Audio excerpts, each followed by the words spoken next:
new voluntary self-deportation program that offers a $1,000 stipend to undocumented immigrants who agree to leave the country on their own. This incentive-based strategy is a calculated shift from the traditional, more aggressive deportation measures and is already stirring debate among policymakers, immigration advocates, and the public alike. The program, introduced in early May 2025, is being implemented by the U.S. Department of Homeland Security. It allows undocumented migrants to register for voluntary departure using the CBP-1 app, after which they will receive a government-funded flight and a $1,000 stipend upon confirmation of their exit. Homeland Security officials argue that this move is designed to save taxpayers significant amounts of money. According to data provided by the DHS, a forced deportation process costs the government an average of $17,121 per individual. In contrast, the stipend program is seen as a cost-effective alternative that also reduces the strain on overcrowded detention centers and court dockets. This new measure is a part of a broader, intensified effort by the Trump administration to curb illegal immigration and tighten control over the U.S. southern border. Since returning to power, President Trump has reinstated several policies from his first term, while introducing new ones aimed at deterring undocumented migrants. Deportation numbers have surged, with nearly 66,000 individuals removed from the U.S. within the first 100 days of his new term. Family detention centers, once heavily criticized for their impact on children, have been brought back into operation, while legal aid for unaccompanied minors have seen severe cuts. These developments come at a time when the United States is experiencing a historic high in its foreign-born population. As of 2023, nearly 47.8 million immigrants were residing in the U.S., with an estimated 11 million of them undocumented. Many of these individuals have lived in the country for over a decade, raising families and contributing to the economy. Immigrants, regardless of status, are a vital part of the U.S. labor force, contributing billions in taxes and significantly shaping industries such as agriculture, construction, and caregiving. Critics of the $1,000 self-deportation offer argue that the program may oversimplify the complex reasons behind undocumented migration. Many of those targeted by the program have deep roots in the U.S., including U.S.-born children, community ties, and long-term employment. Human rights organizations warn that such policies, while less aggressive on the surface, may pressure vulnerable individuals into making life-altering decisions without legal representation or full knowledge of their rights. There are also concerns about the ethical implications of offering monetary incentives for departure, particularly in cases involving asylum seekers or those fleeing violence. From a strategic standpoint, the administration insists that this approach is a practical way to reduce the migrant population without resorting to mass raids or extended detentions. Supporters say it offers dignity and a choice to undocumented migrants while protecting national interests. However, immigration experts question the actual effectiveness of the program, noting that similar efforts in the past have yielded limited results. The offer of $1,000 may not be enough to motivate individuals who have risked everything to seek better lives in the United States. The debate around this policy underscores the broader tensions within American immigration discourse, balancing border control and national sovereignty among humanitarian obligations and economic realities. With the 2026 midterm elections approaching, immigration remains one of the most polarizing and politically charged issues on the national agenda. In the wider global context, policies like this could set a precedent as other countries monitor the U.S. approach, especially those in Europe and parts of Africa facing rising migration numbers. Questions around voluntary migration, incentives, and state-led deportation policies are likely to spark wider international debates.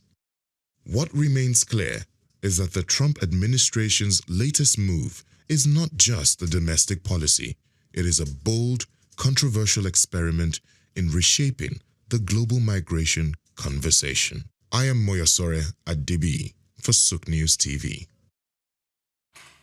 Now, self-deportation refers to the process by which an immigrant voluntarily leaves a country, often due to strict immigration laws, enforcement, pressure, or fear of arrest, rather than being forcibly removed by immigration authorities. U.S. President Donald Trump, before taking over the reins of power for the second time, made it abundantly clear that his line of policy directive regarding immigration laws and illegal immigrants in the United States. As at now, administration has successfully deported over 100,000 illegal migrants. But apart from the justice system, another cog in the wheel limiting the administration from effectively carrying out this exercise is the cost of apprehending, taking into custody, and deporting an illegal migrant, which amounts to $17,000. The administration, in its bid to cut costs, has proposed on offering $1,000 to illegal migrants to self-deport, whilst threatening other illegal migrants who refuse to toe this line of action to be thrown into prison designated for confirming notorious criminals. $1,000 to leave the United States by yourself without being apprehended. Like the way you call it. Come forward. Yes, please come forward. Jejely. But if you refuse, the administration will come for you, they get you, and it's going to be a different story. They could put that person in Guantanamo Bay or El Salvador prison, which is known for notorious hard criminals. So I don't know. Nigerians or Mexicans who are there, I'm just wondering the dilemma right before them. How is this? Is it not? Is it a dilemma, though?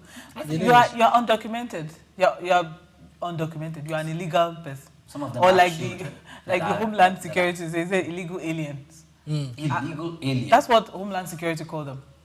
That's what they call them, illegal aliens. So you are undocumented, and you have been given a leeway. And don't forget, there's a clause. He says that, yes, we're going to, you can leave, we'll give you $1,000. And also, if you want to re-enter the country properly, you'll be given, special attention. Or what's that? What was that? You know that's not going to work. You know that's not going to work. Collect your 1.6 million and come back home. What would you do with that money? 1.6 Start a business. By just entering the country. She didn't increase the money. Yes. Maybe she increased the money. $5,000 with this. And I can tell you a lot of people will come forward. You see, okay. Even documented people will come forward. See, Nigerians, the thing is, when I saw that, and I saw that Trump, $17,000, the administration has dealt over 149,000 deportees. During Joe Biden's administration, it deported 152,000. I think within they made the calculation that between 100 days in office, Trump is doing 149,000. Trump did 152,000. 152,000. Yeah, Biden did 195. 195,000 within the specific period of time. Now, the difference is that in Trump's administration, 152,000 times $17,000 for each. That's another country's budget.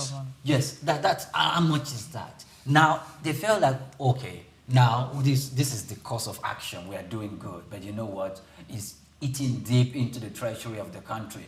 $17,000 for one person. It will crash. It can crash. You know what? Let's negotiate with these illegal immigrants that, okay, let's take you out.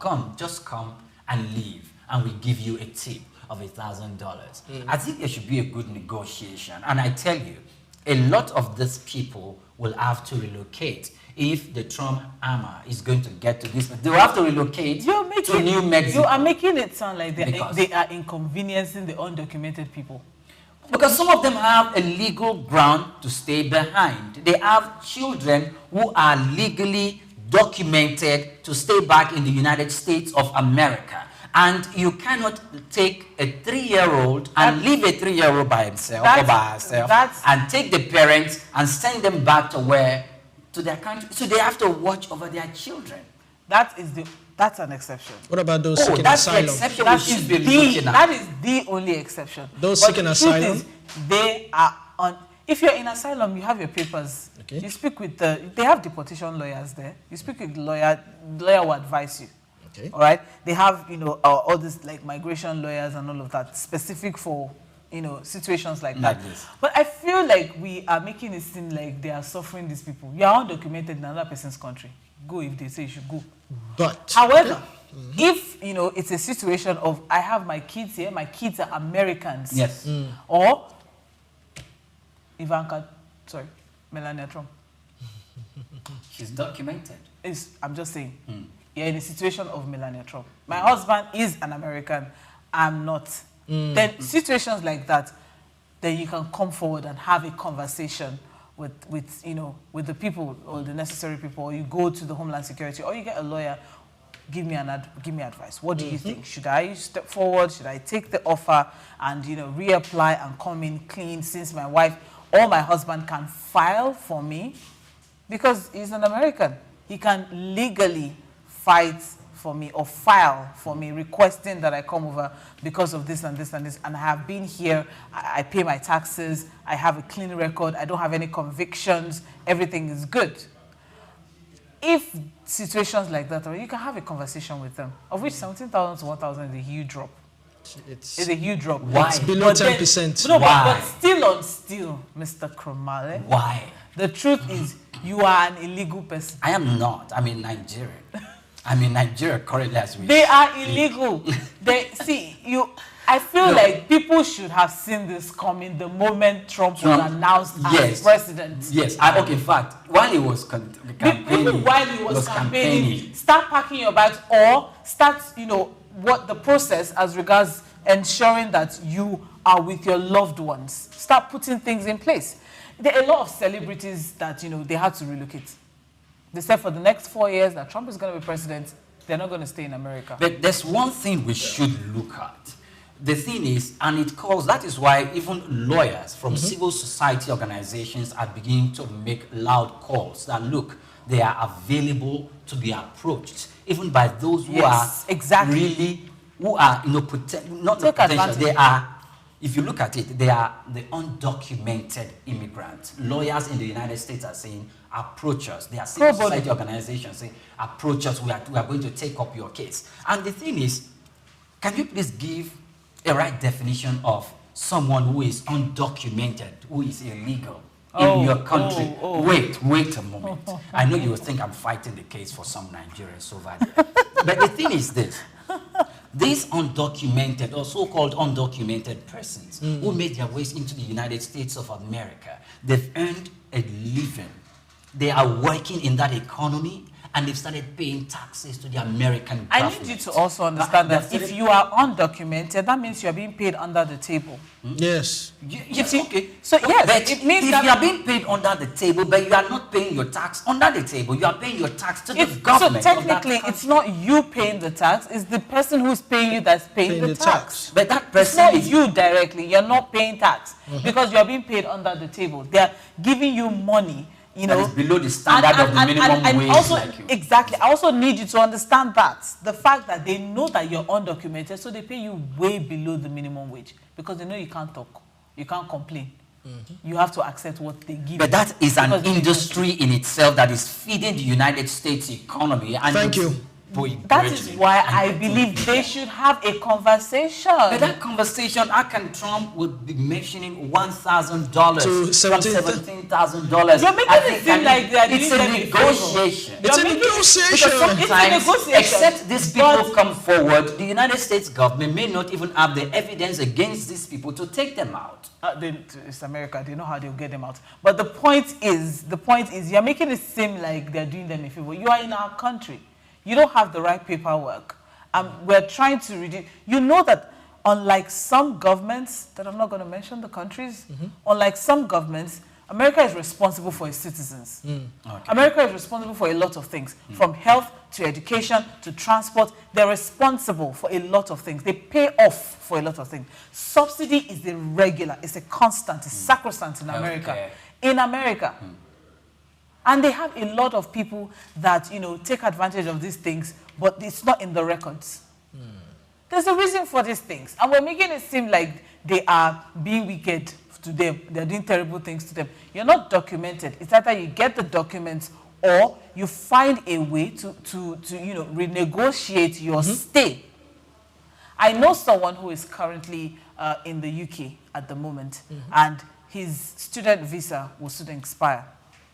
And the moment he got into the UK, he didn't wait until his student visa expired. From the moment he got into the UK, he started working on getting a job that would give him sponsorship. Because he knows that by the end of my school year, I need to go back home. And he doesn't want to come. And he doesn't want to go back home. Great. So from the moment he got into the UK, before the 2 years of his study finished, which his student visa would expire, he started looking for a job, not just a job, but a job that would give him sponsorship, so that at the end of that 2 years, he has a right to stay back. So if, we all know Trump, but if Trump is saying we have a lot of undocumented people, we as a country, we want to be accountable to our people. So if you are not in the system, get out. please go. Okay, so Olumide, your last words as we sign out. Well, she has a point, but business leaders have also warned. They've also warned that this could also worsen labor shortages in industries like manufacturing, hospitality, construction, because this undocumented.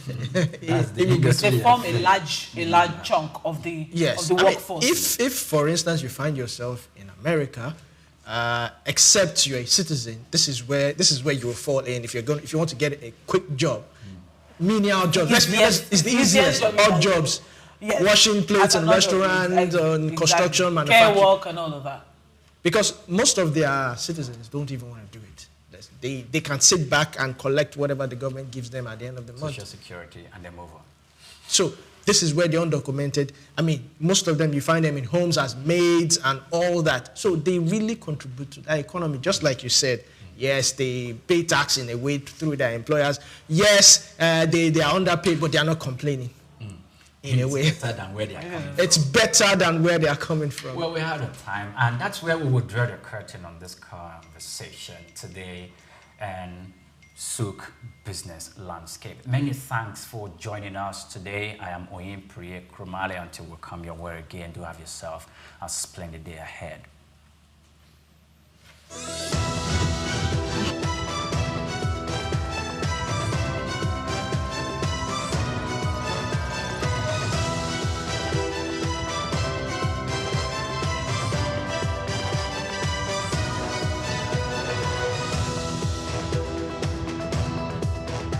The Trump administration has once again thrust U.S. immigration policy into the global spotlight with the recent announcement of a new voluntary self-deportation program that offers a $1,000 stipend to undocumented immigrants who agree to leave the country on their own.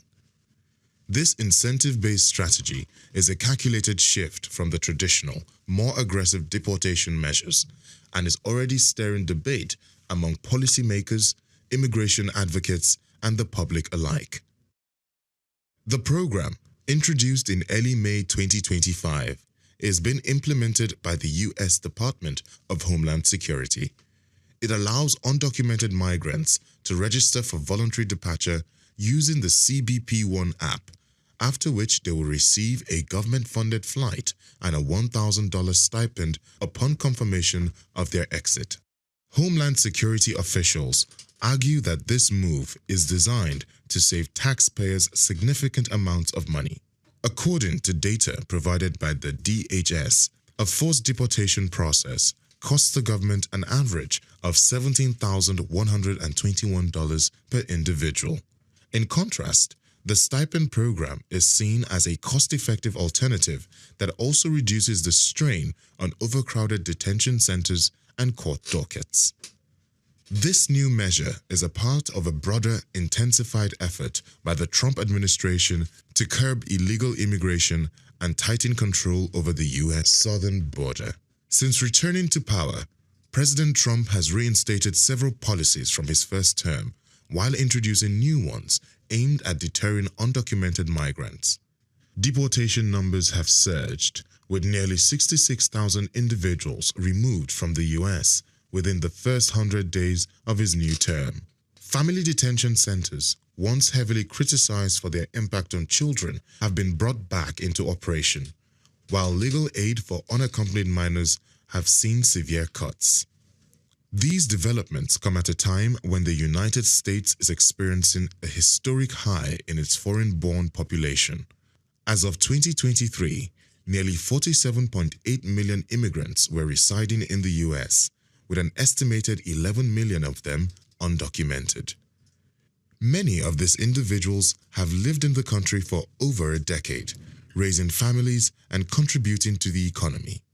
Immigrants, regardless of status, are a vital part of the U.S. labor force, contributing billions in taxes and significantly shaping industries such as agriculture, construction, and caregiving. Critics of the $1,000 self-deportation offer argue that the program may oversimplify the complex reasons behind undocumented migration. Many of those targeted by the program have deep roots in the U.S., including U.S.-born children, community ties, and long-term employment. Human rights organizations warn that such policies, while less aggressive on the surface, may pressure vulnerable individuals into making life-altering decisions without legal representation or full knowledge of their rights. There are also concerns about the ethical implications of offering monetary incentives for departure, particularly in cases involving asylum seekers or those fleeing violence.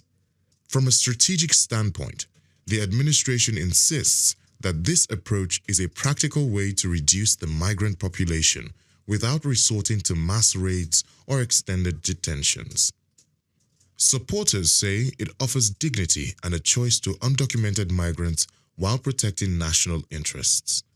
However, immigration experts question the actual effectiveness of the program, noting that similar efforts in the past have yielded limited results.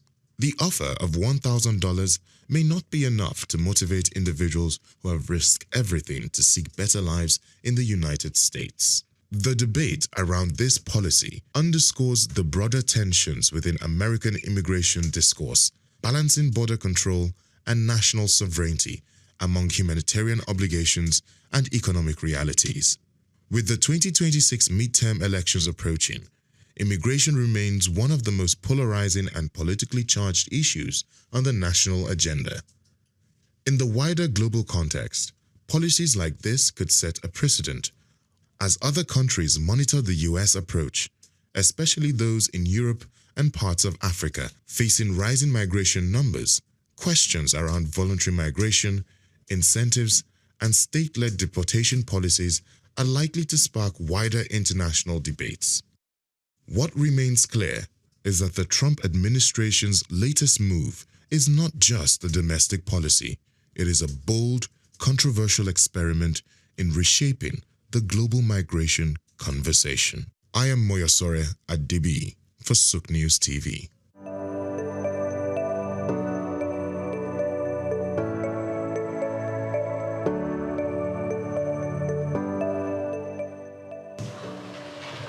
Directors, President, Nigerian Guild of Editors, distinguished editors, ladies and gentlemen, good morning.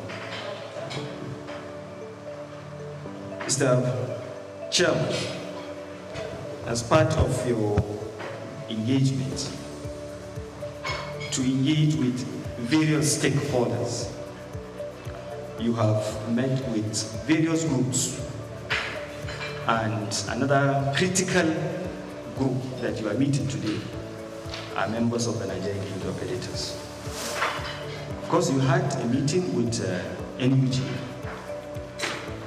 where they selected journalists from states of the Federation, where you share your vision and also seek for their support, is the same thing we are here to do. Editors, before you is the chairman of the ICPC. Before becoming the chairman of ICPC, he was the Commissioner of Justice in Jigawa State. And he has a vision that he intends to unveil, or he wants you to help him so that he achieve this vision. Dr. Musa Ali San is currently pursuing a vigorous restructuring of the ICPC that requires your support, your understanding. And that is why I came to Lagos purposely to meet with you and to seek for that support. Distinguished editors, I present you as one of you. I present you the chairman of ICPC and Dr. Musa Ali San. Mr. Chairman, you are welcome, sir. The management staff of ICPC, distinguished ladies and gentlemen, I'm really happy and delighted to be in the midst of these distinguished Nigerians. And I have to say that we at ICPC, we really cherishes and greatly values the partnership with you all, because we know that you are really great and valuable because of the role which our Grand Norm has given to the media. And there is no doubt that your dedication to exposing corruption and enhancing our efforts has been crucial in fostering a more transparent society. And our decision to come here today is part of our determination to strengthen our partnership. That's why this breakfast meeting is not merely an event, but a reaffirmation of our shared mission to combat corruption and uphold integrity in Nigeria. And your support for the ICPC in delivering its statutory mandate, including its robust activities and initiatives in fighting corrupt practices and other related offenses in Nigeria, is really commendable, because you have been really helpful in enlightening Nigerians about the problem of corruption. And I'm personally filled with gratitude that the media has continued to positively boost the ICPC's anti-corruption public communication efforts. Your investigative reports, analysis, and overall dedication to truth have helped in exposing corrupt practices, because there are a lot of stories that you published which help us in our investigation. And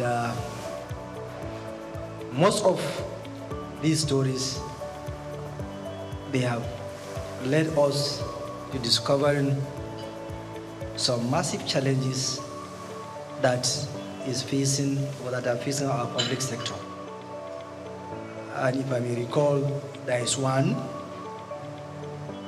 whereby it has to do with our youth. A contract supposed to be executed for the benefit of our youth, but the humongous amount of money was diverted.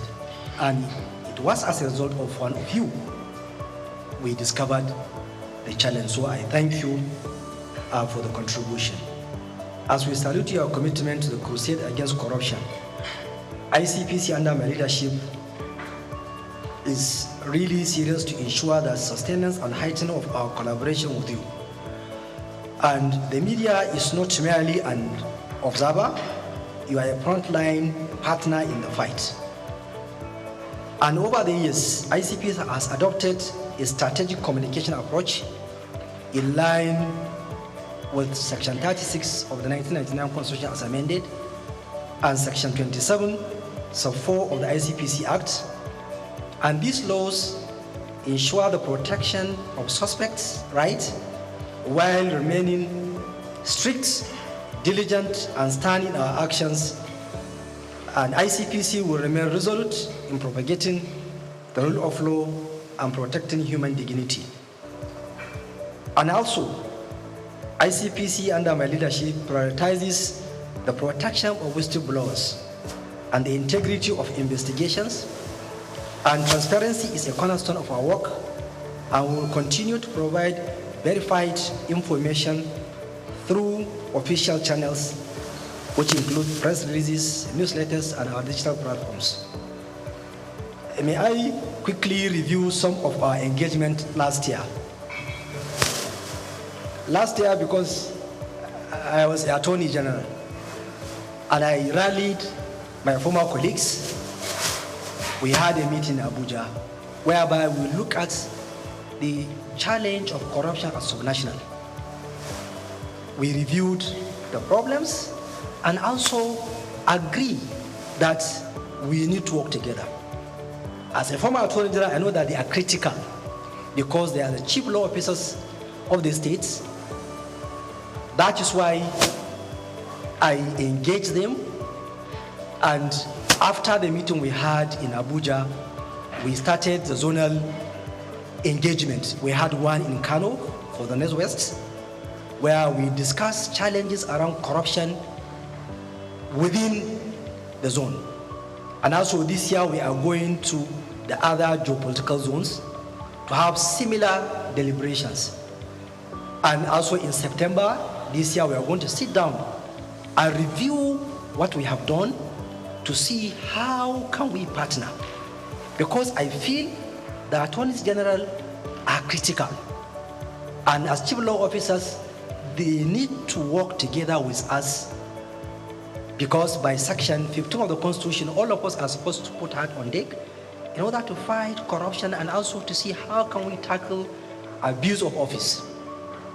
And also, I had engagement with Nigerian Institute of the NIPR, the Nigerian Union of Journalists, ICANN, Nigerian Bar Association, and various stakeholders on how can we partner in the fight against corruption.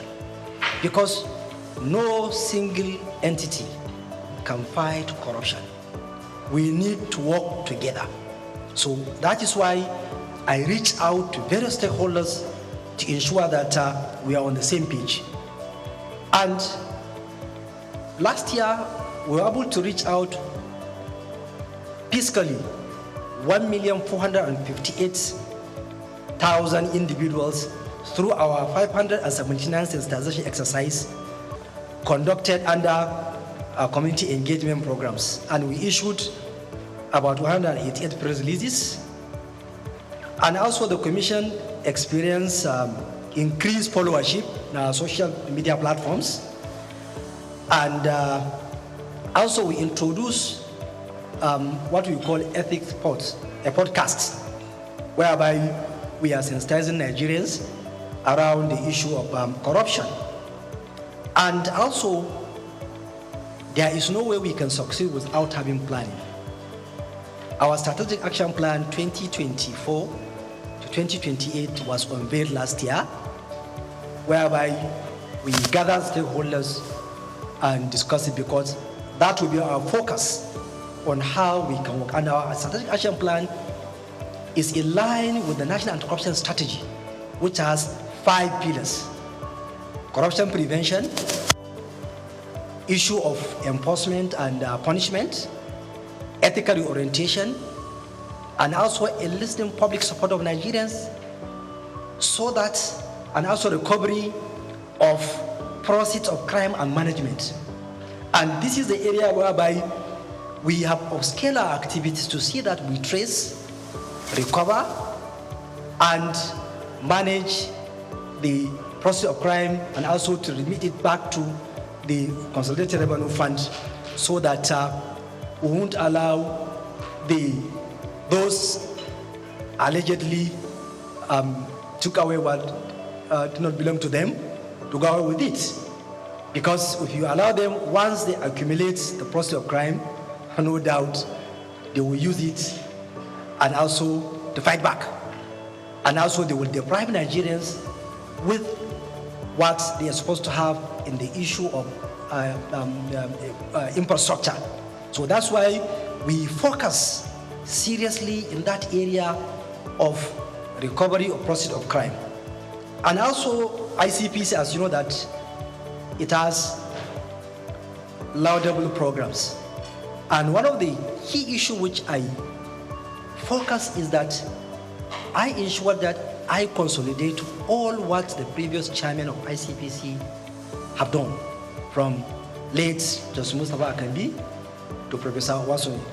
I ensure that all their programs are intact, and I'm building up, so that I want to ensure that we maintain that organizational culture of ICPC, and also for me to enhance what they did, most especially to focus on digital transformation, because this is an area whereby we need to use technology in the fight against corruption, most especially in the area of analytics, artificial intelligence, that we'll be able to analyze huge data. And I'm sure you are aware of the constituency and executive project tracking, which ICPC is well known about it. And I know last year we were able to track over 1,500 projects, which has value of over 600 billion naira. And so that at least Nigerians can get good quality projects that is in the budget.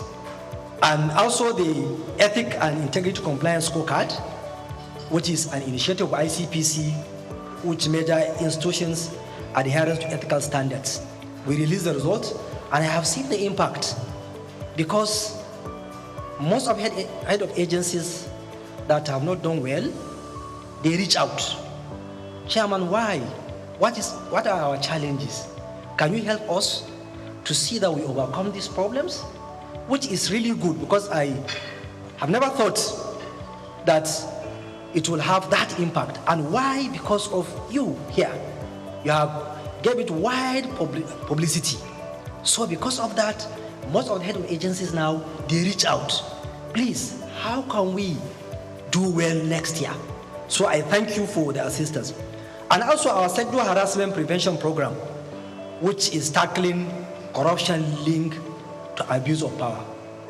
Last year, I know that we had engagement with the one civil society, where the ministers of the Minister of Education, then Professor Tahir Mamman, and the State Minister Yusuf Tonko Sununu, they were there.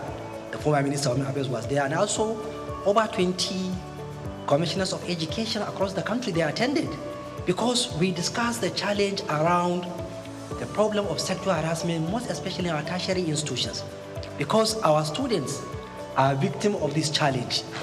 So that's why ICPC has been doing its grades in that area, so that we ensure that we help our students, we protect them from sexual harassment.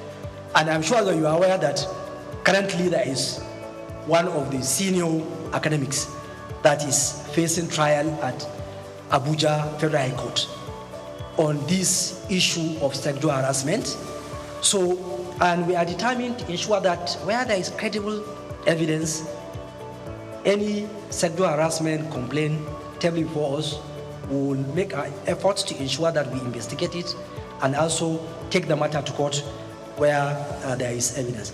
Then there is our Anti-Corruption and Transparency Unit, Act 2, that they have been doing well in the various MDAs in order to help in ensuring that there is transparency and accountability in MDAs in this country.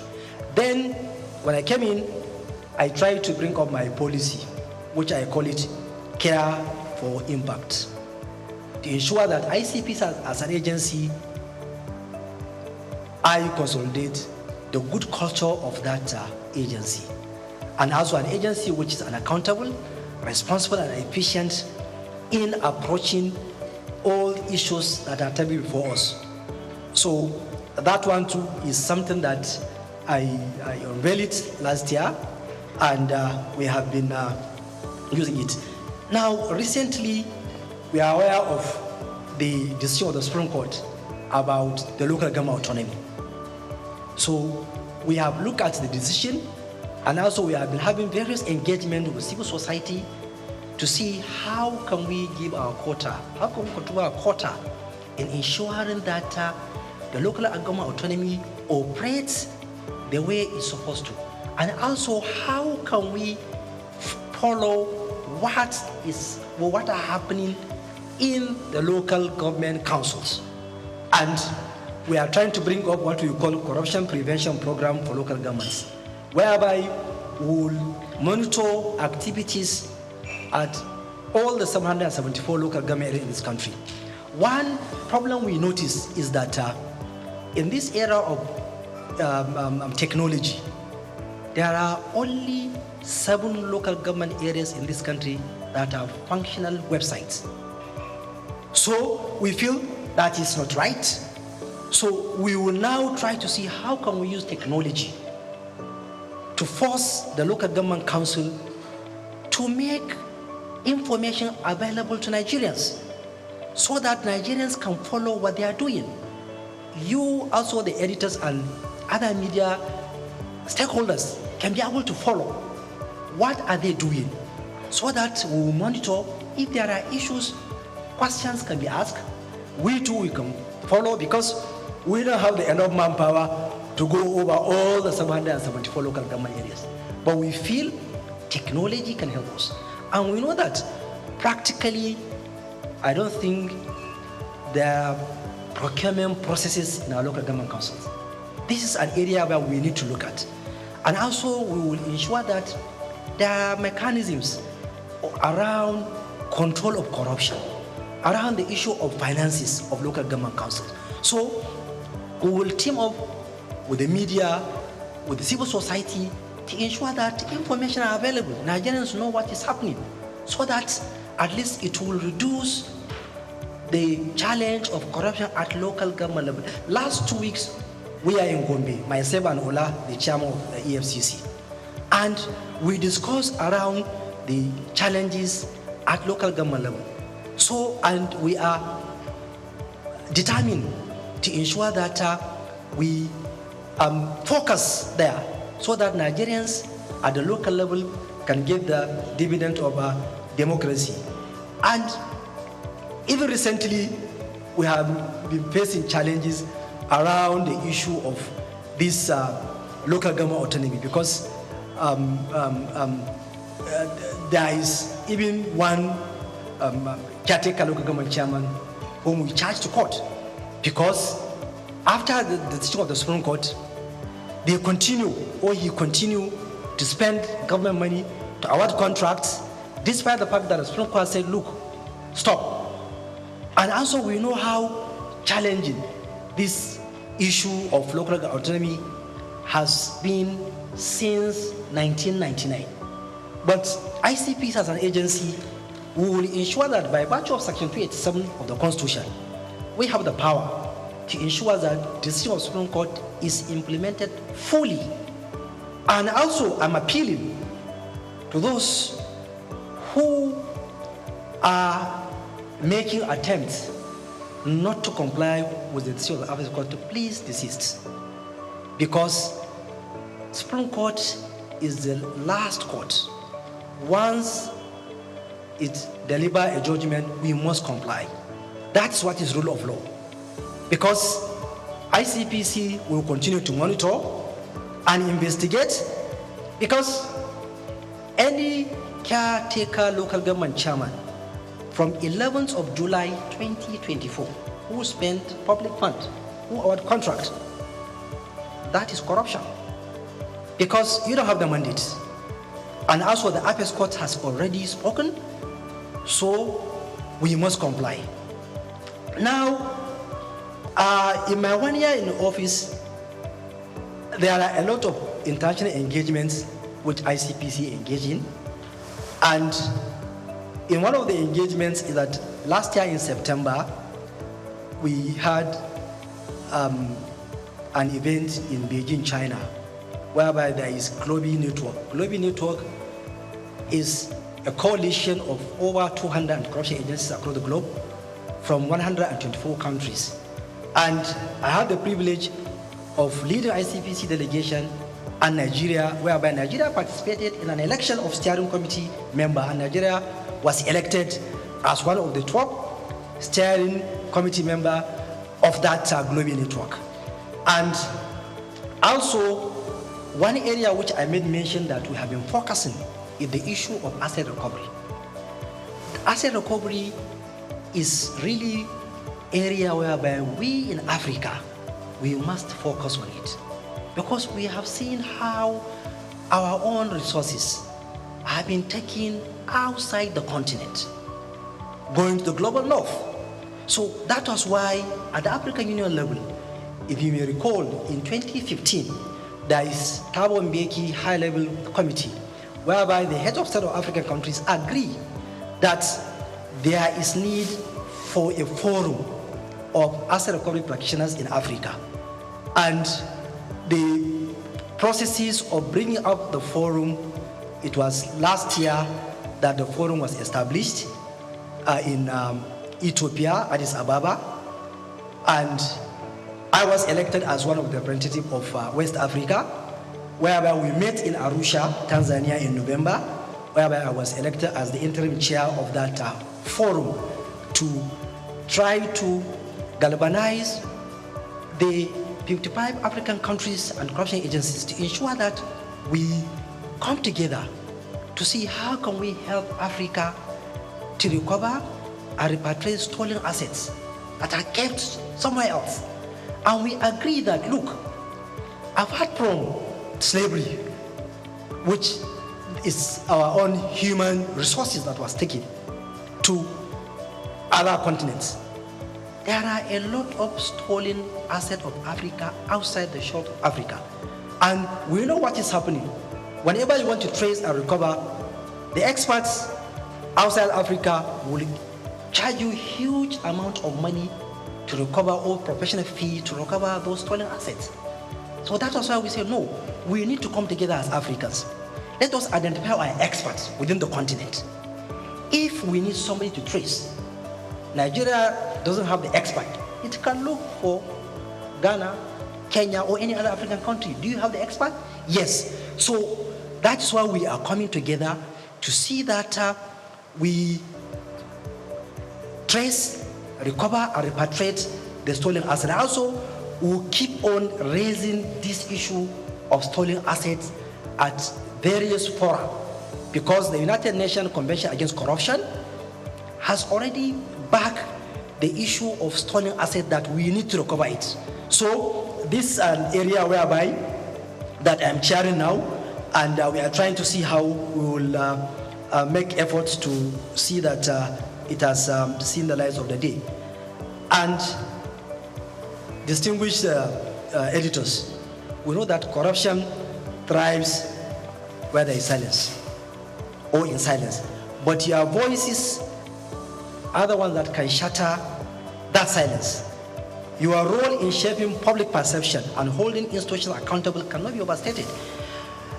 The more Nigerians see what you write, what your opinion about this issue of corruption, the better for us. Because they will be enlightened, they will know what is happening, they will ask questions, and that will put us on our toes. That will minimize the challenge of corruption. Because we at ICPC, we are trying to see how can we use our mission to diminish corrupt practices through our public mobilization, our own doggedness in investigation, and also to ensure that we follow rule of law. We will be patient in investigation. No matter how long it will take, we will do it slowly but surely. We will reach our destination. And also, we at ICPC will ensure that we deepen our own relationship with you, the media. And I'm appealing to you to come to our aid. Try to understand the terrain we are working. It's not easy terrain. Whoever worked within that corruption cycle will know that it is not easy, because it is an area whereby you are fighting those who are already determined to continue to pilfer our resources. It's an area whereby those who engage in corrupt practices are really determined to peddle information that are not correct in order to try to bring controversies so that to divert the attention of the main issue. So fairness, hearing from the other side, is what will help us to discharge our mandate. And ICPC for the past 25 years has consistently maintained ensuring that there is fairness and the fair hearing, and also we do not engage in anything that will bring damage to people because of allegation against them. We will continue to ensure that we will be fair. If you ask questions, we will answer. And like I said, we are appealing to you to reason with us because of the terrain we are operating, which I know I don't need to elaborate. So that's why there is no way we will not come close to you. There is no way, because we need you, because Nigerians need to know what is happening. That will project the good image of our country. That will make foreign direct investment to come into our country. That will make our youth to have job. We know what is happening in this country. We know that a lot of youth are roaming on the streets looking for job. And the youth are the future leader of this country. So, and it is through you, by helping us to propagate our activities and also to bring issues that will project good image of this country. By doing that, we will make Nigeria great, and also will tackle the challenge of our corruption.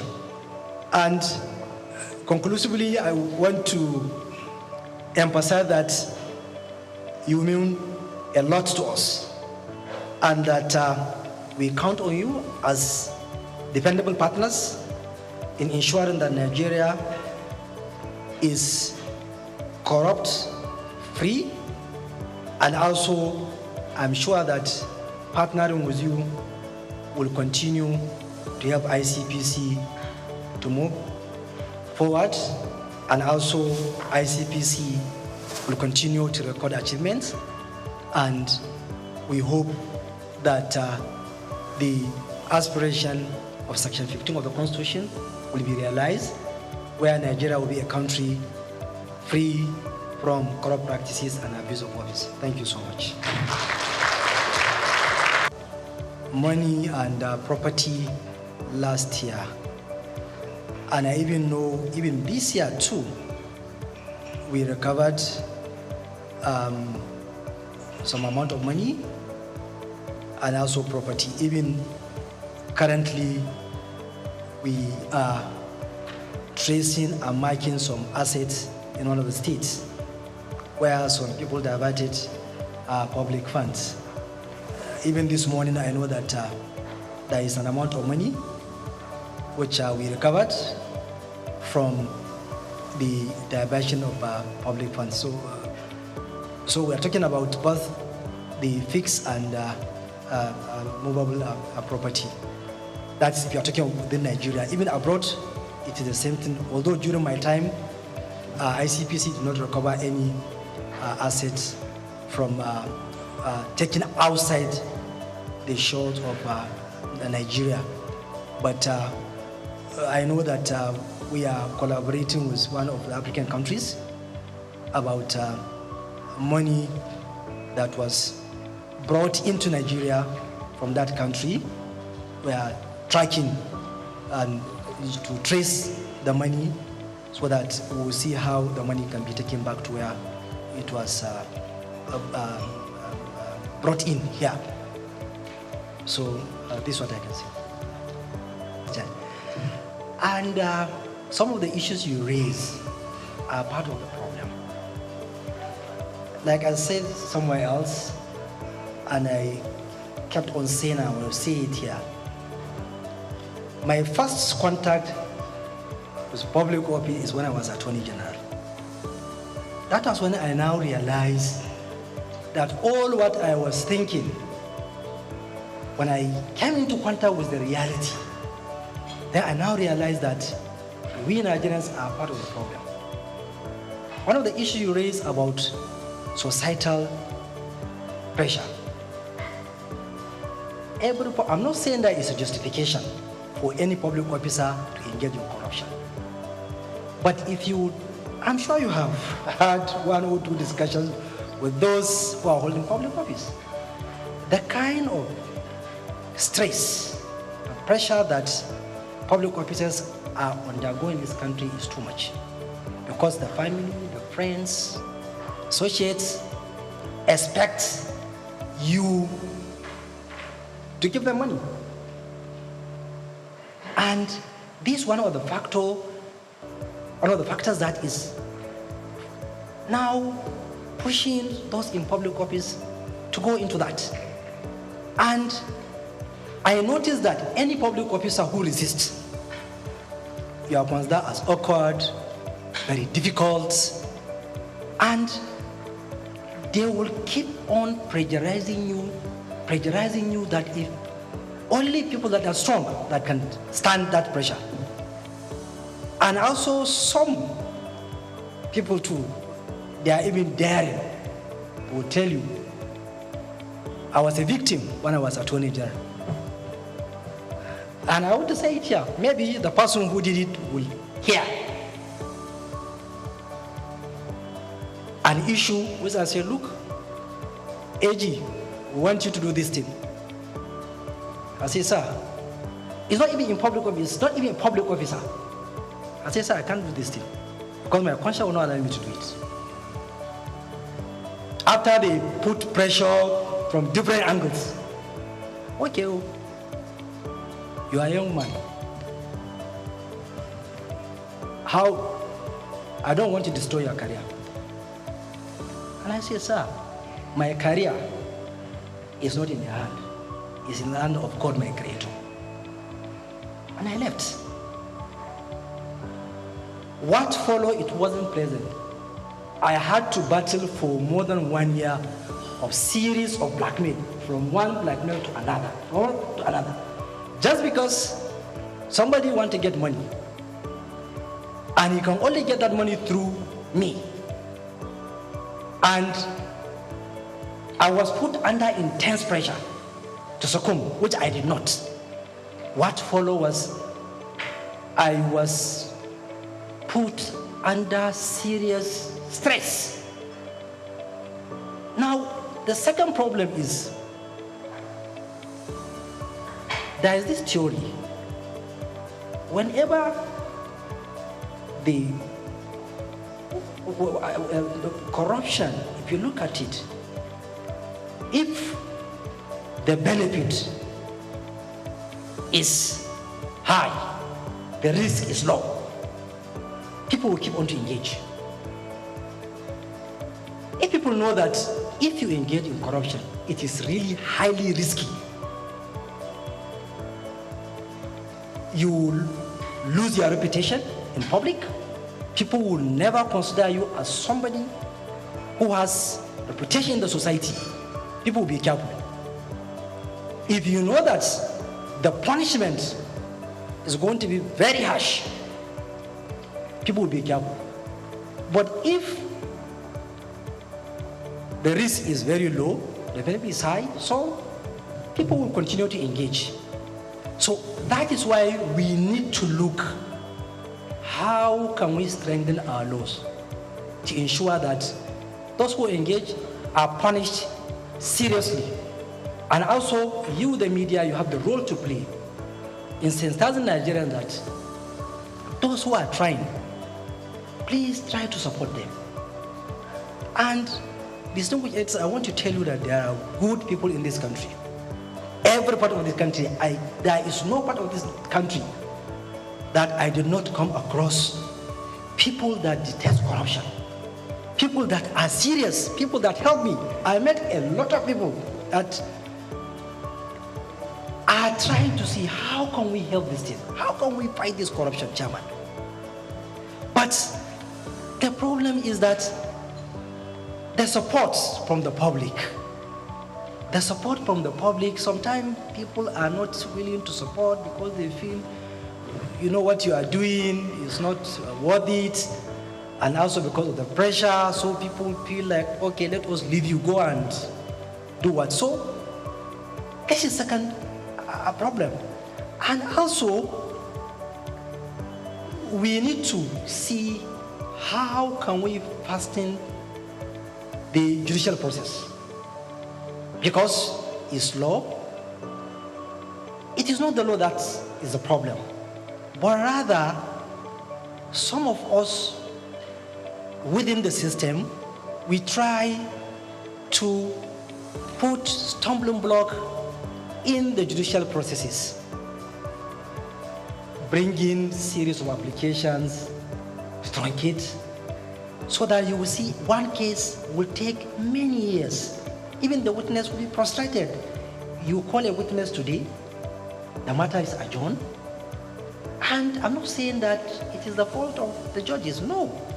It is all of us, the lawyers, and also other stakeholders, that we know if your client has an issue, as a lawyer, you know, because once you look at the facts and the proof of evidence, you'll be able to know that my client has an issue. Okay, how can you help him to face justice so that all the process of justice, the court and the system should be fair to him? But you will see that that slowing down is also another factor. That you will see somebody engage in corruption. When you take him to court, it will take many years. And before you know it, you will see another corruption case. And also another problem, especially in the public sector, I now notice, is that our public service rules also has a problem. Because it has given a leeway that people engaging in corruption, there is no specific provision which provides that, look, once you are engaged in corruption, you should automatically be dismissed. But some, you will find that after ICPC are investigating an issue, it has taken somebody to court, even if you secure conviction, you will not realize that the agencies are not willing to edge out those people. They will leave them to continue working. Because I feel any public officer that is convicted, he is not supposed to continue working in public agency. He should go. If the Constitution will say that conviction of embezzlement and fraud attracts disqualification for a certain period of time, I think there is need. Any convict should not be allowed to work within the public service. It should just be aged out. And that is why now, as chairman of ICPC, we are now going to exploit the Code of Conduct, Bureau and Tribunal. Any public officer with secure conviction and the agency refuses to edge him out, we will send him to Code of Conduct because they have the power to edge him out. So there is another way so that we don't allow people to continue. So these and other issues are part of the problem why the problem of corruption will keep on coming and coming and coming. And also the institutions are really weak because there are a lot of vulnerabilities where people are exploiting in order to commit corrupt practices. That is why we need to focus on technology. Technology will be able to give you the threat. You will be able to know some of the things that are happening, most especially around procurement. This is an area whereby there is serious problem because of the laxity and the challenge around that. So that's why you will see that almost you will be seeing issues around procurement be raised in public sector. So this is also another factor that is bringing this issue of corruption to keep on going. And also there is international dimension too. Because if those who are taking or stealing the humongous amount of money, they don't have a place to hide it, then it will reduce. But they know that they can wear it somewhere else. And those countries, I keep on saying, when you say that we have challenge of corruption, why are you keeping the process of crime in your country? Why can't you turn them back? This is process of crime. Please take it back to your country because there is United Nations Convention Against Corruption. And it is a global legal instrument. But you will find out that when they wear the money outside the country, there are a lot of technicalities. MLA, other things that you'll be frustrated because the legal mechanisms are made in such a way that it's even very, very difficult for you to recover. So if they know that they cannot take it somewhere else, I think the problem might reduce.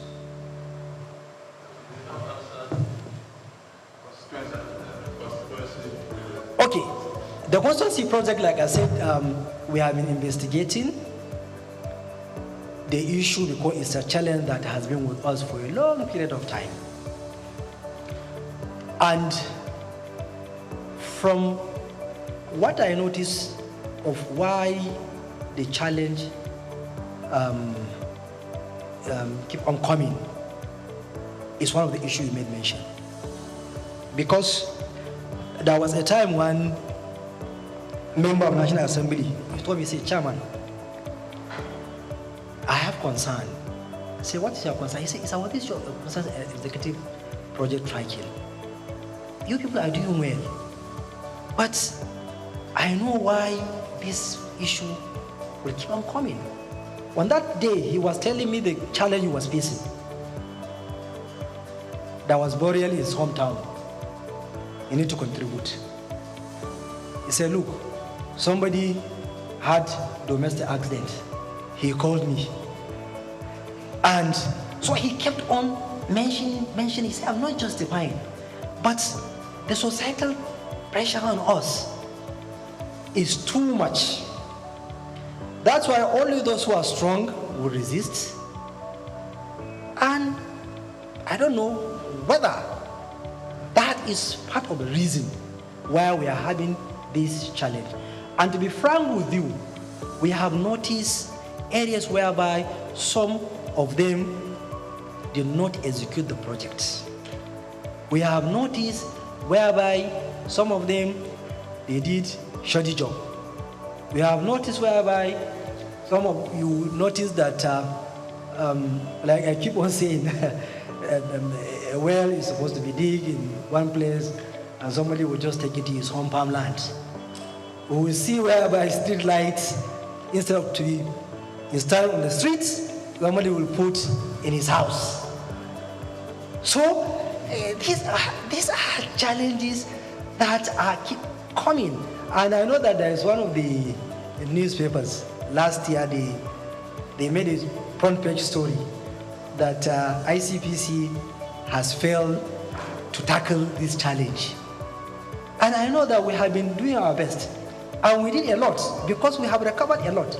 And even currently, I know that there is somebody who is facing trial. A charge will file a charge against one of the former members of National Assembly. The former member is facing trial because of diversion. And also, we know that we have been going to ensure that if you do not execute the contract, you must go and do it. I know that there is a state whereby an ambulance was diverted. We ensure that it was taken to the hospital. I know where a lot of things, and that's why the strategy is good, in the sense that let us recover the proceeds of crime and put it into use. Because if you keep on filing charges and all these things, you will spend many years in court while the actual project will not be executed. And to be fair to them, if you confront them, you show them the proof. Honorable or distinguished, this is a project you're supposed to execute, you do not. Please direct the contractor to go back to site, or contractor go back to site. They go back. And recently, those who are being used, the contractors, I have been hard on them. If you allow money to be diverted through you, we are going to charge you now. You want to refund that money because you allow yourself to be used as conduit pipe. So we have been doing that and we have recovered a lot. And if I may say that the societal pressure, in my view, is one of the challenges, and also the weakness of the institutions. Because, to be frank, some of the heads of agencies, they allow themselves to be used in these challenges of constituency projects. Because if the head of agencies insists, once there is a contract awarded, that contract must be executed to the latter. Or you insist that you're not going to allow anything to be inserted in your budget, which is not out of your mandate. So if we will do that, then this thing will minimize. But if the head of agencies allow themselves to be used, then this thing will keep on happening. And ICPC, all the corruption agencies, we don't have the capacity to follow all the projects. That's why you, as the media, you can expose. The public too, they need to follow their project, on your project. If there's a project which is supposed to be done in your constituency or in your sector district, it was not done, raise it. And I don't think there is any public officer that you confront him with evidence that this amount of money was appropriated for a particular project and you do not execute, please go back and execute. You will not say, no, I'm not going to do that. I hope I have answered. We are doing it in such a way that we don't disrupt the financial system. So we do it in such a way that we don't allow you to continue with illegality and committing crime, so that we will save the banking system and also the public sector fund. Then on issue of Dubai, like you made mention, in my speech I made mention of proceeds of crime. And I alluded to the fact that the international legal regimes, the various laws of countries are the problem. Because for me, I kept on saying in various fora of anti-corruption that look, if somebody steals our money and take it to your own country and you keep it, why are you telling me that we should come together and fight corruption? Why? Because you know, because your own, there is no your money in my country. So that's why you are saying we should join hands. While I have traced and point out to you, this is the public funds taken to your own country. Why can't you give us our own? But because of the legal regimes, sometimes it's tedious, it takes a lot of time, and there are a lot of, it's not even law alone, there are politics, there are diplomacy, so it is something which is even outside the realm of anti-corruption agencies alone. because you need a lot of stakeholders. I know recently there are countries that I am the one who have been following that, look, let us sign an MOU with you, because we have noticed our funds are being taken to your own countries. And they agree. There are some 1 or 2 countries that I know that we are about to complete signing an MOU because of what we have noticed. Also here, as a media owner, I here with my team, we have a radio station and also a television station. I want to commend your efforts. For you to meet with the media shows you are transparent. It shows you are accountable. I don't have any question to ask you because I'm part of the team. It is not cheap to fight corruption. It's very, very expensive. Fighting corruption is also very, very complex. It's not as easy as we used to say it. It is only the person that is wearing the shoe that will know where his pitches is. So I commend your efforts and I pray for more grace, that God should color your efforts. Everything is in your favor, the age, the energy, you have the capacity, and you have the right team to help you to drive it. Thank you. You have the right team to drive it. Finally, I have this advice. You can't do it alone. You need to also rely on the outside team to help you to drive your dreams, your plans and goals, especially in the area of the media. I suggest maybe you could have something like a strategic media public enlightenment committee. Comprises, of course, the media team as well, stakeholders. You have a committee who also help you spread your good news. Also help you spread your good news either in the public sector, in the private sectors, and all that. Because if you say you want to work with media like you would like to work to, it's very, very expensive. But when you have the committees, selected committee, media team, editors, and also for the private sector and public sector, they will help you to achieve your dreams and goals. So you have our support, and like I said, God will color your efforts. God bless you, sir. Thank you. Angry ones and the pastors. Let me just add to your to-do list.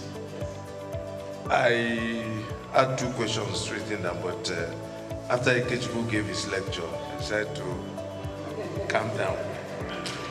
You talked about, before I round up, and thank you for coming, judges advising you to go settle out of court. The biggest problem, one of the biggest problems with corruption in Nigeria are those judges. Recently, I think it was the Chief Justice of Nigeria who said election cases constitute about 70 or 80% of the cases they have in their docket, which suggests that election cases are very lucrative for them. So you have to put your searchlight on the judiciary. Then number 2, your constituency, the legal profession. Please, MBA has, from all accounts, a vibrant lawyer, Afam Osigwe. Engage, collaborate with him.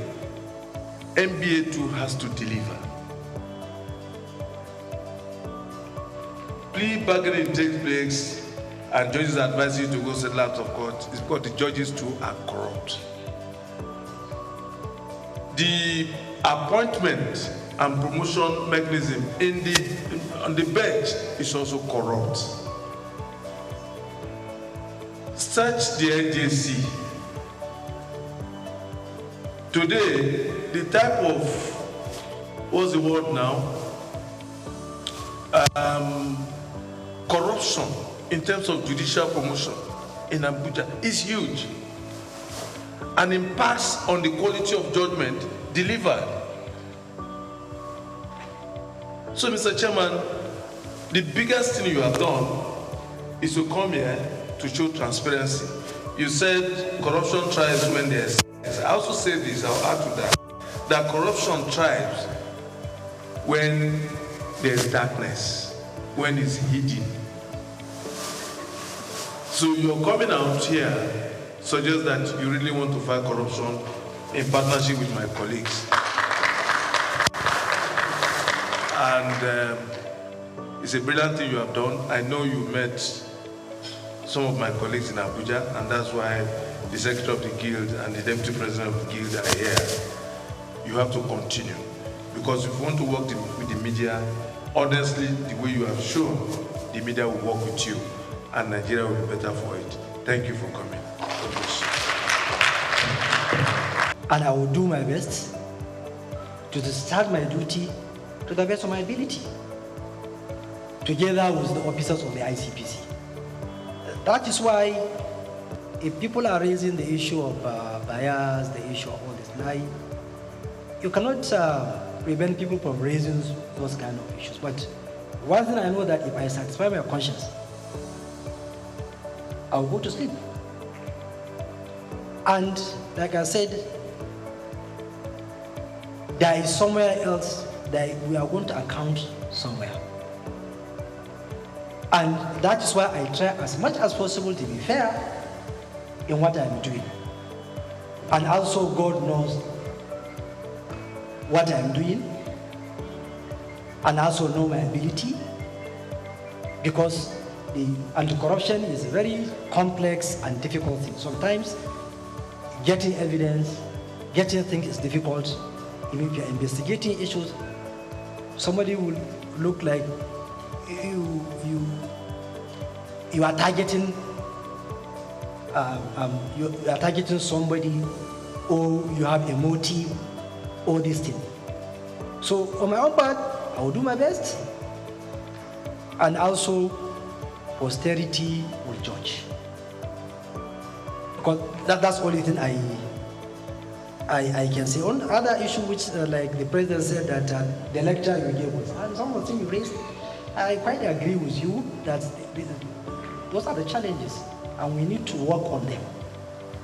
And in my view, that is why the Constitution is structured in such a way that the Chapter 2,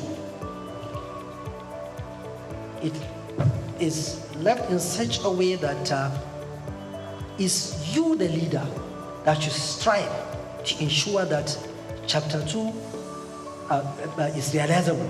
You attain that aspiration: education, healthcare, good environment, all other social amenities. You as a leader, you must think outside the box to ensure that you reduce the poverty level, which I agree with you. The level of poverty is really high, and we need to tackle it, because without tackling the poverty, we will continue to face this challenge of corruption that keeps on coming. And also, we are not justifying or depending the public office holders or the politicians, like you said, that we are saying that there is societal pressure. Like you said, it's a fact. We can't deny it. Myself as ICPC chairman, if I show you the number of text messages people are sending to me every day, you'll be shocked. In fact, I am even thinking that some they have even forgotten that I am the ICPC chairman.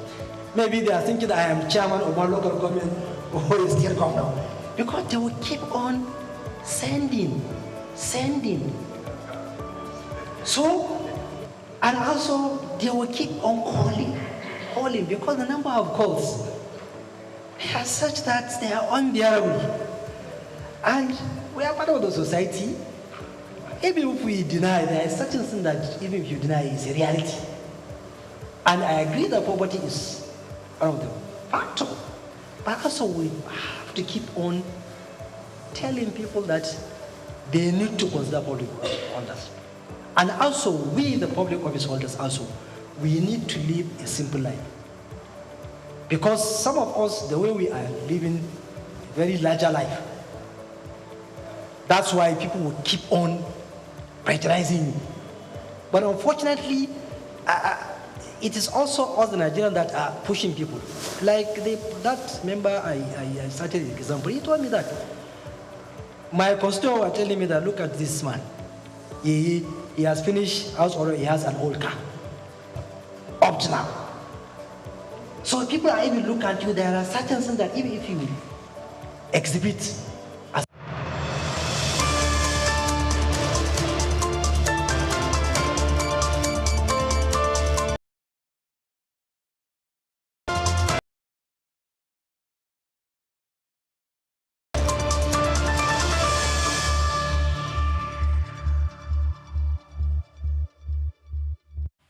Hello and welcome to Souq News Television. We're reaching you live from our studios in Lagos. I am Olumide Shokoya. Now the news in detail. President Bola Tinubu and the Federal Executive Council, FEC, have approved Nigeria's 10-year national policy on marine and blue economy covering 2025 to 2034. The policy will be largely funded by the private sector with additional support from other sources. This initiative aligned with President Tinubu's push for increased private investment in the country. Moving on, Nigeria is now a full member of the Asian Infrastructure Investment Bank, or AIIB. The announcement was made after the Federal Executive Council meeting in Abuja. Finance Minister Wale Edun said this membership will get Nigeria funding for major infrastructure projects and support economic growth. Nigeria began the process to join in 2021 and has now completed all steps needed. As a member, Nigeria has bought 50 shares in the bank worth a total of $5 million. Now, the Securities and Exchange Commission, SEC, says it has begun technology adoption assessment for capital market operators, CMOS, registered by the Commission. The Commission, in a notice posted it on Mondays and a website on Tuesday, said that the exercise was to assess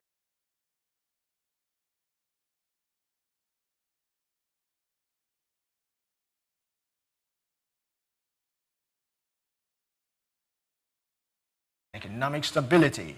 The report calls for deliberate policy actions to remove these barriers. PAMA recommends targeted intervention, including improved infrastructure, simplified custom processes, and clustered export models to support SMIS. It also urged the establishment of strong regulatory frameworks to ensure fair competition and inclusive growth. The report concludes that the full benefits of the African Continental Free Trade Area can only be realized if SMIS are adequately equipped to participate in Africa's evolving single market. Saudi Arabia's budget deficit jumped to 50 billion Saudi riyals, approximately $10 billion, in the first quarter of 2025, nearly 4 times higher than the same period last year, driven by an 18% drop in oil revenues to 150 billion Saudi riyals. Total revenue fell 10%, while spending rose 5% to 322 billion Saudi riyals. Non-oil revenues rose slightly by 2% to 114 billion Saudi riyals. Public debt reached 1.3 trillion Saudi riyals, up from 1.2 trillion Saudi riyals at the end of 2024. Now, key expenditures include 54 billion Saudi riyals on education, 51 billion Saudi riyals on defense. The Finance Ministry had forecast a 101 billion Saudi riyals deficit for the year. Economists say the kingdom may need 139 billion Saudi riyals in funding and could tap into its $2.5 trillion in public assets to bridge the gap. The International Monetary Fund, IMF, expects the deficit to rise to 5% of the gross domestic product, GDP, in 2025, with public debt hitting 44.5% of GDP by 2020. Warren Buffett, the world's 5th richest person with an estimated net worth of about $169 billion, has announced his retirement as Chief Executive Officer of Berkshire Hathaway at the age of 94. At the company's annual meeting in Omaha, he revealed Greg Abel would take over by the year end. Buffett is stepping down after 54 years, leaving behind a $267 billion portfolio and a legacy built on discipline. Known for his cautious, long-term investing style, Buffett has, however, grown his wealth by $16.4 billion in 2025, despite market downturns.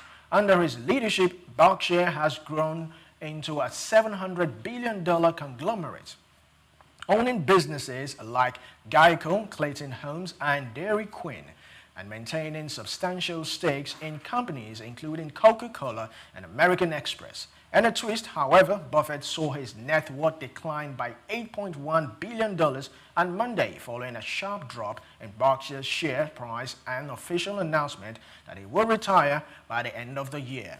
Berkshire Hathaway's stock currently stands at an estimated $160 billion, according to Bloomberg Billionaires Index.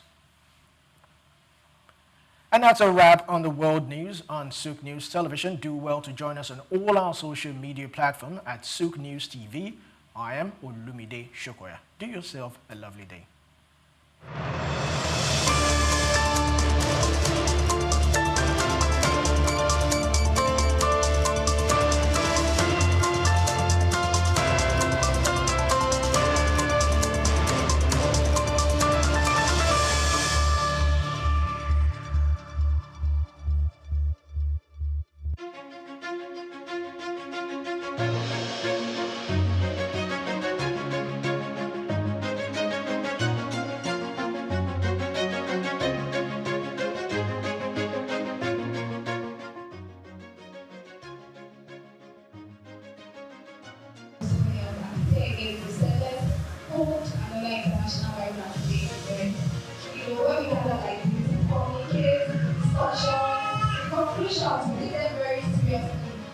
That's why you can see that MRC, Nigeria is, it's really best when it comes to world best practice. So we have people from other countries who come, this is where you are. We have people from other countries who are to learn from us, who are from that our activities here are gender responsive, gender free. We have our parents and all of that. So you get to know about kind of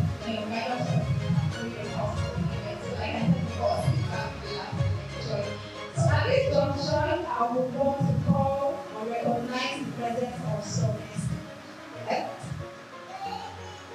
And first, I would like to call the ICO, our keynote speaker for today, and the founder, Web of Life Foundation, Mrs. Prophet Andrew.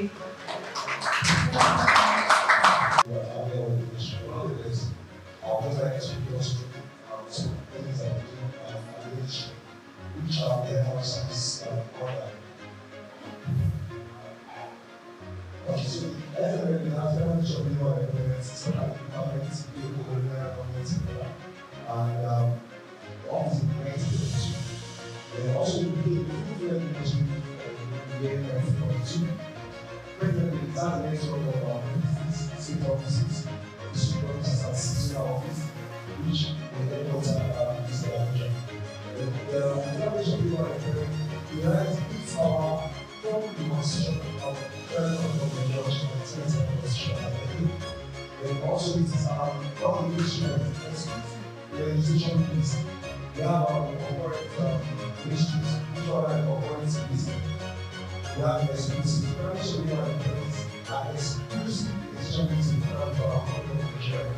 That is, it's only the power is exercised in the federal government. So those things always have to do with federal mission.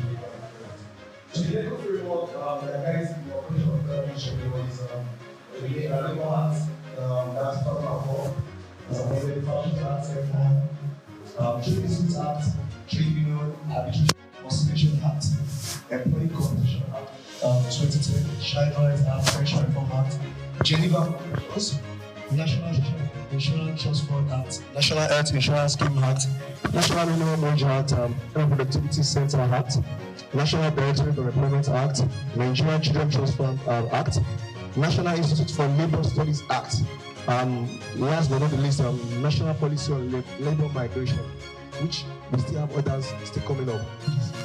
It is important to know that the Employment and Wages Department is where the MRC, as MRC is a unit under the Employment and Wages Department.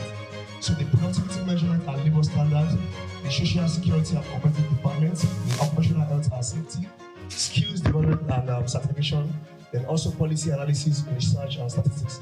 To dwell more on the other departments, which are very key, because most times when you ask someone to, what do you understand that Federal Ministry of Labor and Employment does, they will just tell you they create employment, or that's the place where employment originates from. Most times people don't really know the other services or the other activities that is carried out by the ministry. So the trade test, which is a certificate for artisans in Nigeria, if one goes or finish from university, the person gets graduates with either a BSc, BA, or HND as a case. Then most times people that actually go to learn skilled workers, they actually learn handiworks. Which certificate do they get after, to certify that they'll be able to demonstrate that they can apply the skills learned? This is a trade test, and it's the skills certification department that issues that, which in Lagos State we have the office at Yaba, that is opposite to Queen's College. And it's also worth to know that trade test certificate is equivalent to OND. Yeah, according to assessments, it's equivalent to OND. So please, it's very important. All these other services are highlighted. We also have other ones, but time will not permit me to go through them. So Migrant Resource Center, then also the National Electronic Labour Exchange. So the MRC and the NELEX is a unit, like I said, under the Employment and Wages under the Federal Ministry of Labour and Employment. The MRC was set up by the federal government in collaboration with IOM, that's International Organization for Migration, in 2016. It is a unit under the Federal Ministry of Labour and Employment. The center has 3 locations, which include Abuja, Lagos, and Edo State. Then, what does the MRC do? Or what does it stand for? Okay, it is an information hub for the provision of accurate information about migration, reintegration, and other support services for potential and return migrants and the general public in order to enable migrants exercise their rights and avoid exploitation, and also provide migrants with information on how their migration, remittances, and return plans can be linked to development. So the functions of MRC. So the MRC centers actually provide services such as information and counseling section. So I believe when you are coming into the hall, you might have seen. So what science when migrants in the country or function their origin, when they use function investigation, they go there for different purposes, usually to actually get better life or to increase more in their wages and salaries. So when they go there, they might want to have a link in their function or the origin in terms of sending remittances back. So the MRC also enlightens them on how to go about this. And also the information services and advice analytics and investment services, like I said, there's psychosocial services for migrants at risk or who are experiencing exploitation. You just see in the news that you see people that are traveling, but you don't ask the question. Most of the people that are traveling, all of them that actually have to be documents, to stay in the culture of destination. So most times when they actually go there, most times people that don't have the right for they face a lot of, how I see it, abuse. They also face a lot of discrimination. Even some of them who are like people that go to the regular as their name. That's what it's a feeling for themselves. They can relate. And also the all harvesting. So all those things. So when they come back, when they are being brought back home, so the essential services are what we also like feedback to the society. Also, we contribute, MRC also helps with awareness on the development of national and regional policy in question of origin. Trust administration is designed to govern migration and promote growth and development. Okay, so that's MRC. So it's MRC/NELEX Center. So the National Electronic Labour Exchange is the job center of the Federal Republic of Nigeria, which is federal government of Nigeria. And it is a federal government public employment agency creates an enabling environment of job creation. It's an electronic job market that enables jobs seekers and employers to meet online to minimize challenges faced by jobs seekers and employers available.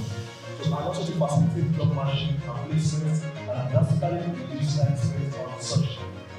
Before the advent of NELEX, which is the National Electronic Labour Exchange, we all know the normal route which we use to apply for jobs is that we actually go through what the PEs, that the private employment agencies, which are the third parties. So everybody, some people are seeing most of them call it for interview test. So with the advent of NLX, it's actually reduced the bridge gap, between the employers and job seekers. And this was actually facilitated because of the fact that the majority of employers may actually complain of skill gaps in their place of work. So the federal government did feel that for the Nigerians job seekers to be able to access first-hand information about job vacancies. That was why the NLX was established. And also the initial existed as an analog registry and started with 6 centers in Lagos, Abuja, Oka, Asaba, Bauchi, and Kaduna. So it has now grown to 13 months to a total of 19 centers. So that means the national job center, where the National Election Labor Exchange falls under, is we have definitely 19 centers, which is that grows to 19 states.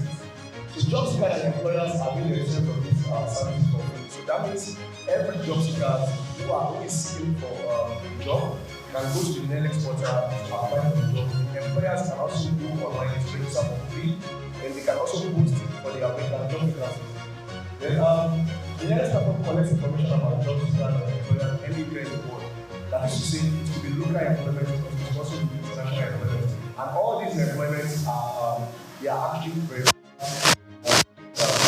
MRC team or people in charge of regulations, so that the Nigerians do not fall into the hands of the wrong employer.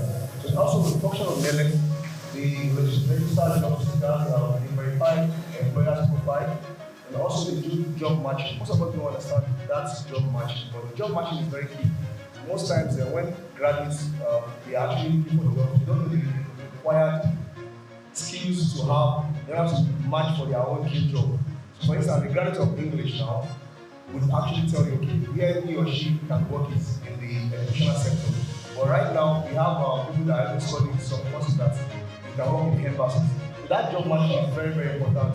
So we also do that. And NLX also they provide labor market information to enhance business decisions, and also on areas and counseling. So that is very, very key. Part of the things the center does is that we actually have a platform whereby, like, really counseling, we provide people that come to the center, job center. We also ask them for vocational career guide, I think they need such. And that will help us see serenity and analysis for improvement. Some tools development and like I said earlier, maintaining pool of specific tools, self-concurrent and additional analysis, employment work, and so on. So who are the target audience of the MRC and the NLX Center? So this includes employees, the employers, the youth, the general public and communities, potential migrants and the resources. Then who are our existing partners? Because we don't know that every organization has people who actually combine together to actually make it form. So the partners, who are the existing partners, they are the ones, they are the partners on ground to make the work rolling. So one of such is which is the Federal Ministry of Labor and Employment, the major stakeholder in this organization, and also the Ministry of Foreign Affairs, National Bureau of Statistics, and National Regulation Agency, and the private organizations, agencies, NGOs, CSOs, and to mention with the support of the international bodies, the ILO, which is housing is represented, so then the IMF, the NGC, and GIZ, which is the center we are. So those are our ground partners. So the recruitment license, like I said, the private employment agencies, they are the ones like the third party. They are the ones the government issues certificates for to recruit on behalf of other organizations or for their own personal self.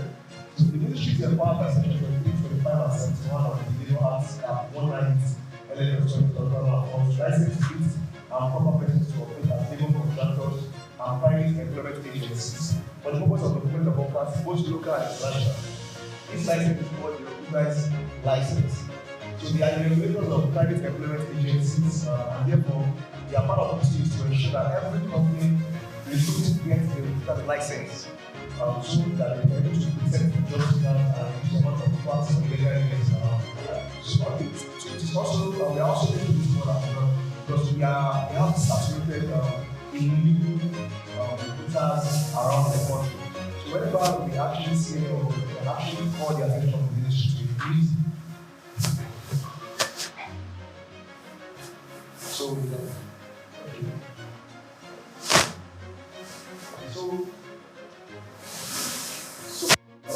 actually, like you say, when you see something, say something. The government cannot do it. You need a collaboration with the government and the citizens. So whenever we actually cite most of these renewable recruiters, they have because society is more than the benefits. The benefit is just that they actually operate illegally, and when they operate illegally, a lot of things under they can actually use the recruiters to, the government to do a lot of nefarious activities. When we see such people, we can call their attention to the ministry, especially the MRC center and such. So these are part of the photo session from some of our SI website, Learners. It's www.learners.com. In our social media handles on Facebook, it's Learners, or Migrant Resource Center Lagos. On Instagram, it's MRC_Lagos. While on Twitter, on X, that's Lagos_MRC. Thank you very much. Thank you for listening. Everybody, all protocols duly observed. Welcome everybody here once again. Thank you for honoring our invitation, and we are so glad to have you here.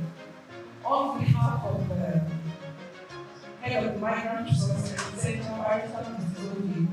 who is unavoidably absent, so I'm here to represent her actually. So we don't have much to say, but I think she certainly did, right? So I think after the meeting, I'm not going to. So are you ready? Everyone celebrating, of course, the thankful for us our gracious and women, and say that for this year's edition of International Women, which is as it because of the giant strikes of women, as well as the ever committed engagements that women have made across the world, and of course in Nigeria, but of course to the support and engagement of women and gender components of a lot of work that we do. I felicitate with all celebrating this year's International Women's Day, and this occasion also extend heartfelt compliments from the International Women's Day. Thank you. You said, I'm the Lord, who is it? Who is it? Yeah, that's a good question. Yes. You say, man, when he wasn't happy. If I remember that thing about when we had, they said, God made Adam to sleep. He looked around and saw a woman. He laughed. That way, he laughed and became happy. So women, kudos. You are great. You make us happy. Actually, the word is around easy because if you are a right thinking human being, the world cannot teach you. You see, are we starting from home? Taking care of the family, taking care of every environment, making the world suitable. We can't do the world is not suitable. So that's the question. When you ask it, I was imagining because so today is your day. The national women's day celebration. We are happy. I have to tell you, I want to celebrate it. I have it. If the women are contributing in this individual and the growth of the society, toward the growth of the family, we must make more effort. Nowadays, I'm suspecting people are smiling. In some of the civic responsibilities of those people, we always say men and women are equal. If that idea, you should leave it. So that we cannot spoil something somewhere. Since we are making the world exist in a better way, that idea of what men can do, women can do better. Again, If you want the world to be a more suitable place, let us be that kind. Look what I'm making us proud. Even if you are pretending, the women are doing very well. Let us be very proud. I said, I will see my right performance. I read the event, we talk about that like this. Really hard. When I debate, I bet you are very ready. To tell you people, obviously let them know that you are performing. The people are doing fine. And it is our perfect desire that people will grow to the level that the world, if you say how can you find the world, it's very difficult. But we believe that the women can do it. That's a very big task in our women. How do you find this world? The world is in a very big source about the war. The Swedish we are the and solve the problem. If you watch the battle of 1,200 BC, that was the heading correct. The woman caused battle that killed almost the entire country. So people can make unity in this planet. So I inform you that you will enjoy it in your home, in your environment, in the state, in the country at large. So we don't know where we can continue to raise the women because their hard work is highly committed. So we still pray that God let the women exist and continue to do their good work on it. Thank you. Take accelerate action for all women and girls equally. For all women and girls, right, equality, empowerment. So that means to be a short video. Then after that, please, all right, who will be inside?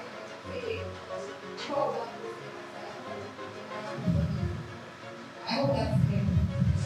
For all women and girls, right, equality, empowerment. So please get the video.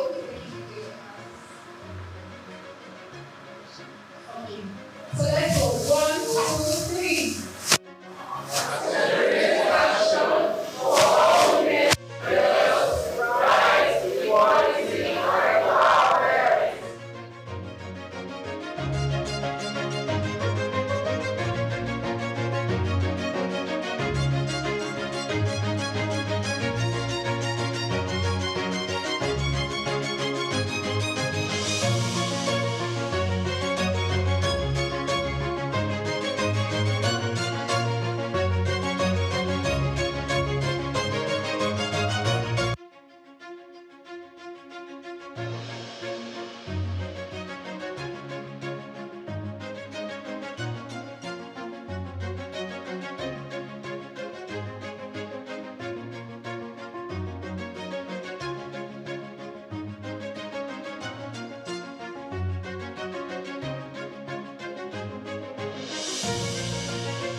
look at approval of women. Not all women or women are wife. Women, free woman, she's a wife. And not just being a wife, she's an organizer. The man is organizing the house and everything, but you organize it. Women are managers. It's not there, man will be it, I mean. So one day they home is not ready. They are managers. And apart from that, look at them, the position, they are advisors. They have birth. And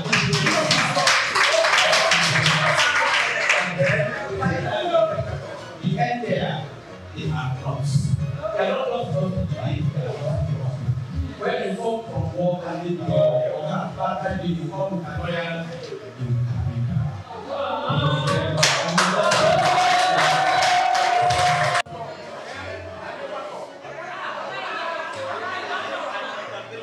Executive Director of Web of Heart Foundation.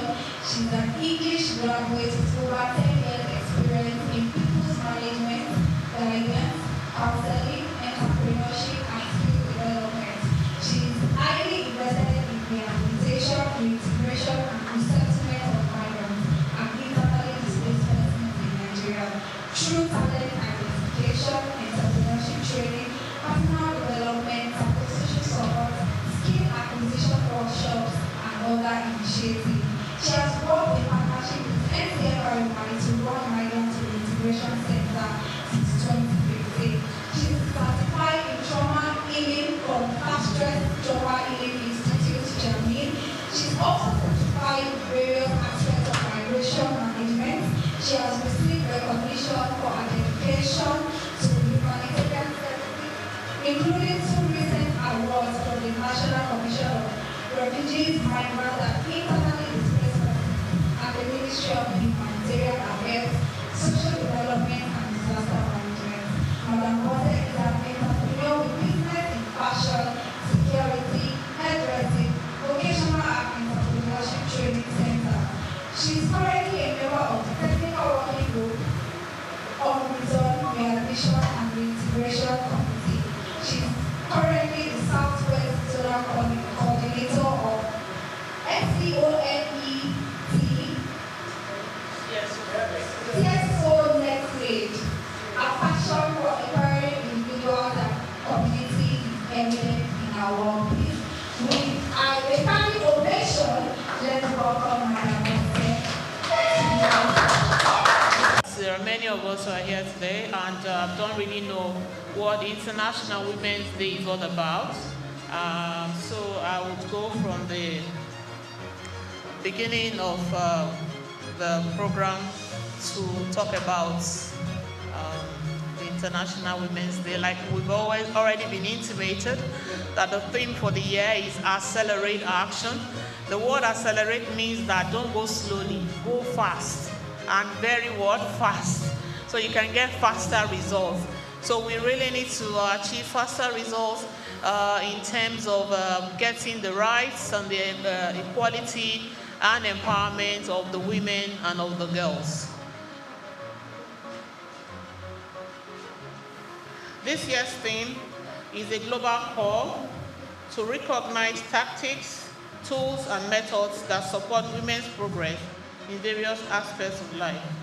50% of our population in Nigeria are women, so it's important that 50% of Nigerian population are not neglected, that they are in a place where they are happy, where they're fulfilled, and where they are contributory to national growth and to personal growth. The brief history of the International Women's Day.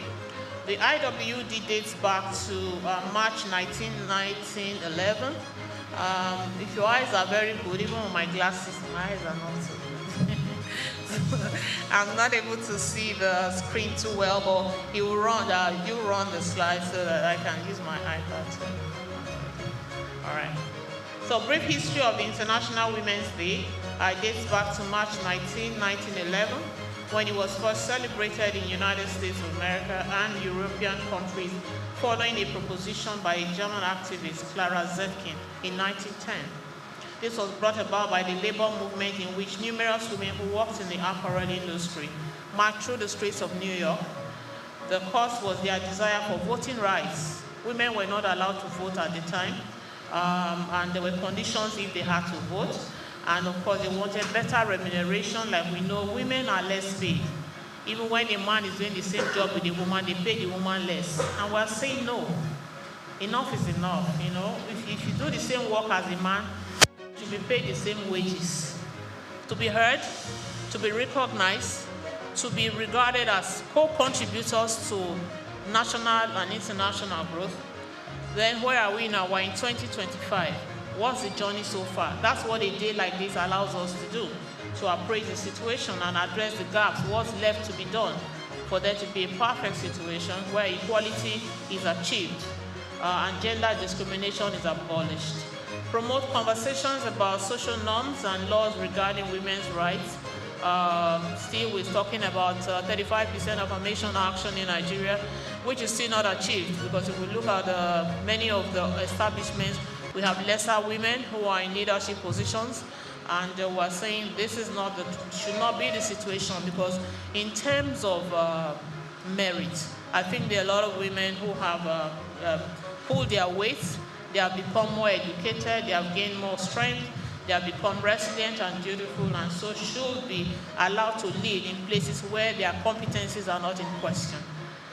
Government, organizations, and members of civil society to support initiatives that empower women and to push for legal reforms.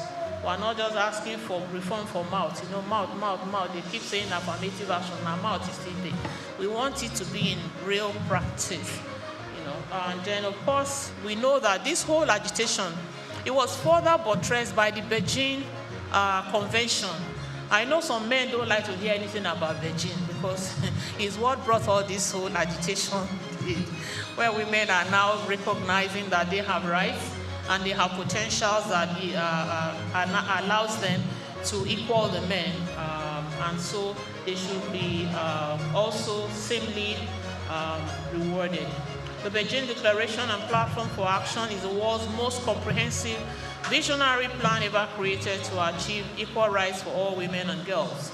It was agreed by 189 governments in 1995, and 17,000 people at the 4th World Conference on Women. It centers on 12 areas of action referred to as critical areas of concern. I'll just run through them without explaining. Women and poverty, women and the economy, political participation, women in power and decision-making, education and training of women, the girl child, very important, ending violence against women. We can see how many people around us have died as a result of violence against them, domestic violence. And then women and health, maternal deaths every day. We have quite a large number of women who are dying from maternal deaths. Infant mortality is quite high as well. And then we're looking at the mental state of many women who have extra load to carry nowadays. They are women, but they're wearing pants and wearing jackets and they're wearing that like that. But then, they are women.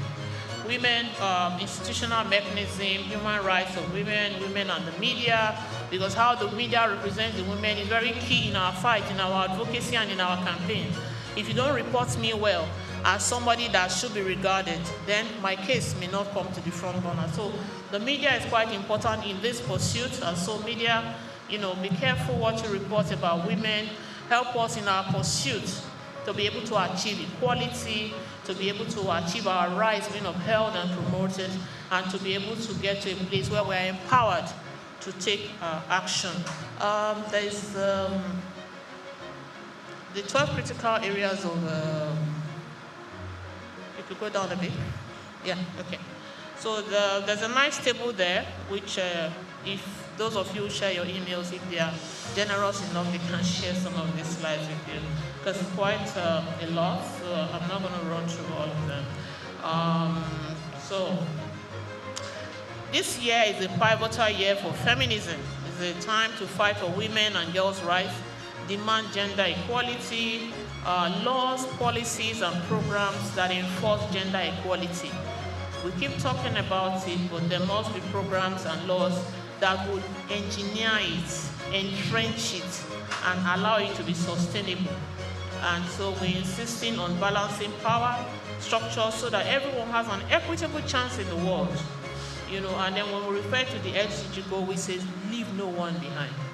Whether he's a man or a woman, a boy, a child, or a girl, leave no one behind. People do have legal rights to certain very normal situations and should be allowed. They should not be discriminated against because of their sex, age, race, religion, as the case may be. And every 5 years, these countries come together to appraise the situation and see what is being done. Now I'm going to just quickly run through some of the advancements, the progress that we have made. Like we said, International Women's Day is for us to appraise the situation, the progress that has been made, and then Amanda call for change. Advancement towards gender equality. We have more legal protection for women and girls, 1,583 laws against gender-based violence in 193 countries, 354 statutes targeting domestic violence. We know how Osinachi died from domestic violence. At least we all know her as a Nigerian gospel singer who was battered and sent to her grave. Services and support for survivors. Yes, we now have trained police for survivors. We have shelters that can accommodate survivors, So unless a woman who is ignorant and doesn't really know what to do, rather than stay and die or stay and be destitute, there are shelters that can accommodate women today. And there are legal aid pro bono that can be given to women who are under severe abuse and under severe discrimination. There's counseling that is also available to women. The MROC is doing an amazing job of cutting across all fronts to be able to offer guidance, counseling, career advice, conflict resolution, a lot of counseling, and even mental health training. So, and then of course, the healthcare as well. Then you have economic empowerment of women, the ban on gender-based discrimination in employment. At least we now have some women who are able to be employed in places of note. And then we have unpaid care workers, gender gaps closed across education. There are more women now who are also vice chancellors, deputy vice chancellors of universities, principals of schools, and who are taking huge government positions. We have women also who are in the legislature, even though a very minimal number. More women live in conflict and crisis. We have 612 million women and girls who live within 50 kilometers of areas of armed conflict, like the Boko Haram Chibok girls. Then we have too many women who are still poor. That is just a statement of fact as of today. Almost 10% of the world's women and girls remain stranded in extreme poverty. Speculations have it that we have 158.3 million women and girls who could be pushed into poverty by the year 2050. That's alarming, and it's quite troubling to know that rather than for us to progress, we're regressing. Because if by 2050 we still have over 158 million women who are in deep poverty, then something urgently needs to be done. Maternal mortality is also part of it, and that is because of the incompetence of some of our medical persons, allowing young people to go into maternal conditions that their bodies are not framed for and they are not mature enough to handle. And of course, the child marriage is one aspect which we stand against. I think a girl child should be matured enough before she's taken into any man's house and is violated. 103 countries have never had a woman head of state. And there are so many women who are competent. Gender parity still remains a distant dream despite the progress in women political participation. Even when we have had women like Kamala Harris come into being a vice president for the United States of America, we still have so many women who are not recognized for anything at all. The global crisis against women and girls continues with few signs of abating. Around 736 million women have been subjected to physical or sexual violence. that's a number that, when I first read it online, it gave me real trust, because sometimes you think it's a micro number, but it's sad that 736 million women in the world are being subjected to physical or sexual violence by an intimate partner. Intimate partner means your husband, or maybe your fiancé or whatever. And then by a non-partner at some point in their lives. Women are exposed to a lot of sexual harassment, a lot of sexual abuse, and I say one of the contributing factors is that, these days there's no ugly woman, unless a woman who doesn't know her bits, Most women look beautiful, well-shaped, nicely dressed, smell good. And so definitely we are going to attract. But then you can see with your eyes and zip up. All 17, of course, digital technology is not helping, because you just press information, both the one you want, the one you don't want. Some people don't want to abuse, but they can go into the internet and watch one porno movie, and then they're jacked up, and then of course the next thing that is in skirts is their victim. So digital technology is not also helping in gender-based violence and escalating it. Then of course all 17 SDG goals, which is the Sustainable Development Goals, of which the world is using to try and refine some of the world systems, also depends on achieving gender equality. So governments around the world are also agitating for gender equality. What we're saying is that when the tire meets the ground, what is gender equality to any society? What are we really doing with that, with those two words, gender equality? What are we doing with those words? Now we have rights. We have rights to live. Rights to live free from violence. Rights to live free from violence and discrimination, to enjoy the highest attainable standard of physical and mental health. Mental health is key. It's not everybody that is jumping on the street naked that is mad. There are many people who are well dressed, but there's a lot of insanity, there's a lot of depression, there's a lot of mental disorder that is going on. People are coming from backgrounds where their fathers abuse their mothers, where their mothers abuse their fathers. Because I don't want to say that it's only men that abuse women. I have seen women who abuse men. So gender-based violence is gender-based violence, and that means male and female. So mental health is key. I'm hoping that the country will be able to have mental health centers where people can actually go for assessment. Make I check this my head first. My head really correct. Then why am I beating my child? Why am I beating my wife? Why am I stopping my wife from going out? She can't go to church. She can't go to market. She can't visit her family. She can't even do business. She can't go to school. And yet she's your wife and you love her? I don't get it. What's love got to do with it? Right to be educated, the right to own property. There are communities where women are not allowed to own property. They say you are exceeding your limits when you now want to own property. But I thank God for advancement. Today, many women do own properties. And the sad part, many men don't know the properties that their wives own. Because we live in a patriarchal society where the men don't want to see the women own anything. So, you buy your house, you hide it.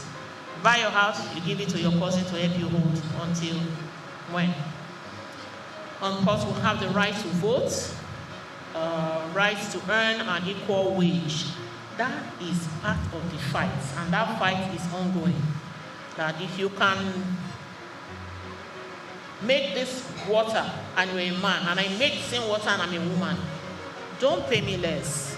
That's just what it is all about. Don't pay me less. Don't pay me less because I wear skirts. Don't pay me less because I have breasts. Don't pay me less because I have a vagina. No. Pay me the same that is due to that service. And that is what gender equality is all about. And then, of course, we have the 1999 Constitution of Nigeria. It guarantees every citizen the right to dignity. If somebody beats you and abuses you, he has undignified you. Let me use that word. That means he has slashed your ego, your dignity, and has reduced you to almost rubble. And when the Constitution is not for that, the Constitution is saying that there is right to dignity. That means that anybody that wants to handle you should handle you with honor. Should handle you like a human being who has dignity, a human being who has potentials, a human being who has skills and talents. Freedom from any form of discrimination. Don't discriminate against somebody because the person is a woman. Don't discriminate against somebody because the person is a Christian. Don't discriminate against somebody because the person is a Muslim. We are saying that all forms of discrimination should end. People should not be discriminated on account of their culture, their income. They should not be discriminated on account of their religion or their race. So racism needs to die in the world. So did you choose to die? There are laws now that are protecting us from vipers and men who do not want to treat women with dignity. And I will say women who don't want to treat men with dignity. There's the provision of the administration of criminal justice. There's a Criminal Code Act. There's a Penal Code Act. Do you know that for touching a girl's breast and she goes to report it, you can go for 7 years imprisonment? I'm not kidding. I know somebody who is serving 14 years now. 14 years. He owned a computer shop, and the young girls who used to go there to train with him, he takes them one by one into the toilet. He doesn't have sex with them because there's no time for that. The toilet is small. But he will do all manner of erotic stuff, and he will abuse them. And one day, one of the young girls thought, I need to report this uncle. And she went and told an NGO, sadly, that this uncle abuses us. And this is an NGO that's coming up. So she wanted to make a name for her NGO that, look, I'm fighting for women who are violated. And she took the matter up. And the matter was brought to me and said, Madam, use your influence to see if this guy can be bailed. I said, me, use my organization to free this man who 4 girls have come to admit that he abuses them. Not going to happen. And today, as I speak, that guy is in Kirikiri. Whether his case has finally been judged, I don't know. But he's in Kirikiri. It's somebody known to me, so it's not story. And of course, we have the VAP Act. The VAP Act is very effective in Lagos State. And if Lagos government has not done anything, one hand for them. For this VAP Act, they are exercising it seriously. If you have anybody that is being abused, there are lines called free-toll lines now that you can call. And then the Ministry of Women Affairs, if you don't know anything, go to Alausa, go to the Ministry of Women Affairs. I am an abused woman. That's all you need to say. You'll be put aside and you'll be attended to. The VAP Act is effective and is sending many abusers to jail where they belong. And Convention on the Elimination of All Forms of Discrimination, the CEDAW, is also quite effective. And if you are being discriminated against, unduly discriminated against, and you can make your case, go ahead. CEDAW is there to prevent and rescue. And then we're coming back to gender equality. SDG goals is focused on pursuing this main goal. Ending gender disparities, eliminating violence against women and girls, eliminating early and forced marriage, securing equal participation and opportunities. Yeah, equal participation and opportunities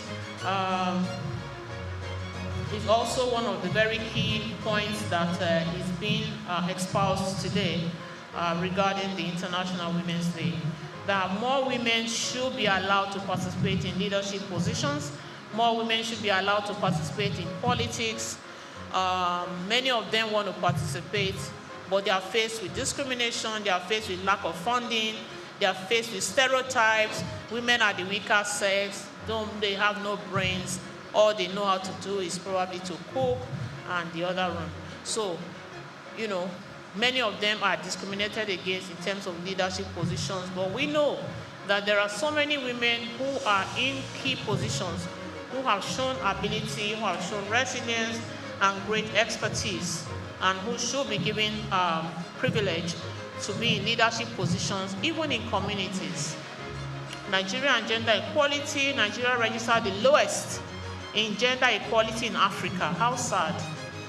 Using 3 dimensions: education, reproductive health, and labor markets. The labor people can tell you exactly how many cases that they handle here from the females who come in to either look for employment or other economic opportunities through the labor ministry, and the MROC is on their feet campaigning for your labor rights to be upheld, campaigning for fair recruitment policies, best practices in terms of recruitment of women and girls. Major sources of inequality, well, I said that. Government policies, household decisions. Nigeria has the lowest number of women in legislation, in education, in governance. Can you imagine a whole Senate, only 3 women and 4, you know, out of which now is -1. So this is shameful. Women pay more taxes. If you go to the tax, women pay more. If you see a woman who is on the same level with a man in an office, the woman is paying more tax than the man, and I'm wondering why. Why? Because she's a woman, and she's on the same level with the man, level 15, and her tax is more than the man on level 15. I don't get it. There is no explanation other than stereotypes that have been upheld from age to age, time to time. We're saying that is enough. That is enough. If a woman is a managing director and she marries to be a managing director, she should pay the same taxes as a man who is that same managing director, doing the same thing and achieving the same results. And I would dare to say that women even achieve more results, because we don't joke with work. Nigeria has the lowest number of women in legislation. Okay, Nigeria is one of 5 countries with low women participation. I said that leadership positions are rarely given to women, and that is true. Women have a higher share of soft skills than men, but women are considered subordinates to their male counterparts, especially in a patriarchal society like Nigeria, especially in northern Nigeria, where women are not allowed to have any voice. Women are not allowed to come out of Buddha. They are not allowed to come out from the shell or the hole with which, I don't know where, I'm sorry, excuse my language, but the confinements, let's use the word confinement, the confinements that they are being placed in, women need to come out, be allowed to come out, be able to express their talent. If you lock a woman up, you lock up her talent, you lock up her skills, you lock up everything that she's able to do that is good. Every opportunity that she can bring to the world, the growth that she can even bring to the world, is locked up, is sealed up, is concealed. No. If this woman has virtues and she has skills and she has talent, nothing should stop her. That is what we are saying on this day, International Women's Day. And of course, we have environmental injustice, you know. If it's a man that commits a crime and it is a woman commits the crime, they will stone the woman, but the person who the crime is being committed against will be allowed to take a walk. That's why we thank God for the God that we serve, who said, "Where are your accusers?" He said, "I can't see them anymore, so I can't see them too." You know, told you. In criminal justice systems, entertainment worlds, we have, I don't know, women are still not pulling up their weight in terms of television, in terms of movies, even in sports. Even in sports, there's a lot of discrimination women face, even in sports, in religion, the marginal number of religious leaders. How many mosques or churches do you know where women are leaders? If you tune your TV now and it was a woman preaching and a man preaching, what will you do? You switch to the one that the man is preaching. Because that is the stereotype that the world has grown with. And we're saying that stereotype needs to be reversed. People need to be taken on their basis of competence, availability, impact. It's important. Culture and tradition, fear women-led communities. I don't know how many communities you go to and they say the Oba is a woman, or the Bale is a woman, or the what?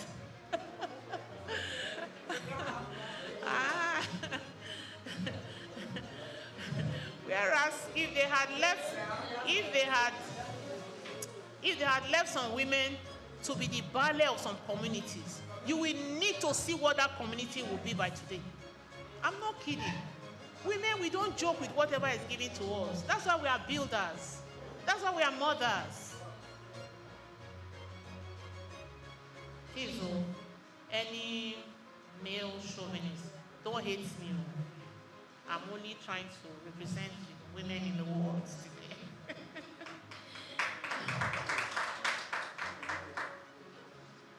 Solutions. Okay.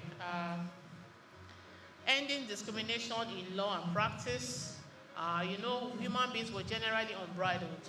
So we need laws to make us conform. And we're advocating for those laws that will make the world to conform. That gender equality is urgent, is needful, and is now. And envisioning a sustainable economy with gender equality at its core. Yes, if you're leaving people who are competent out, then the economy is also being compromised. So we need women with vision. We need visionary women. We need women with might. We need women with focus. We need women with education. We need women with a drive. There are some women that will always be women. I want to sit down house. I want to watch TV. I want to go from Netflix to DSTV to Showmax. Fine. But there are some women who are not content sitting down Monday to Friday watching TV. They are not content just waiting for the kids to come back from school and give them food. Because after your kid is 10 to 14, he has left you. He has gone to school, from school to boarding to uni, jackpot. So closing the leadership gaps and, of course, unleashing the power of women's collective action. Women really need to come together. The Labour Acts, I tried to enumerate a few just for us to leave the place of ignorance. Many people don't know. They are just in their offices complaining. My boss this, my company that. They don't know that there are Labour Acts that can enforce the company to give them what is their due. You are a level 17 and they want to pay you level 13 because you are a woman. There are laws. There are labor laws. The Federal Ministry of Labour and the Migrant Resource Center have worked tirelessly. I've been privileged to be at a lot of fora where they have talked about their activities and their functions, and I know that they are fighting very hard to make sure that there are labor laws that are protective of the employee and even the employer. There are labor laws that allows you for fair recruitment, but you must know your right and you must know that law. That is why we're saying that education is important. When the woman is educated, then she can also know that she has rights, and she can know how to forge ahead to insist that those rights be exercised on her behalf. We have the labor law, we have the labor migration law. If you are abroad or in another man's country, in a destination country, as we would say, then you should be able to know the labor laws of that country. So you know exactly when you are just being used to produce, but you too will become a product of nothing. You should be able to know when you are abused, labor abuse. You should be able to also know that through the Labour Act. In Nigeria, we have a standard working week that should not exceed 6 days and working hours 8 hours. But we have bosses that say resume at 7, close when I want to close. And he's going to close at 10 p.m. And you're a mother of 4. And you cannot say anything because you need that job. But Nigerian labor law is saying that you are entitled to work 6 days in a week, and your work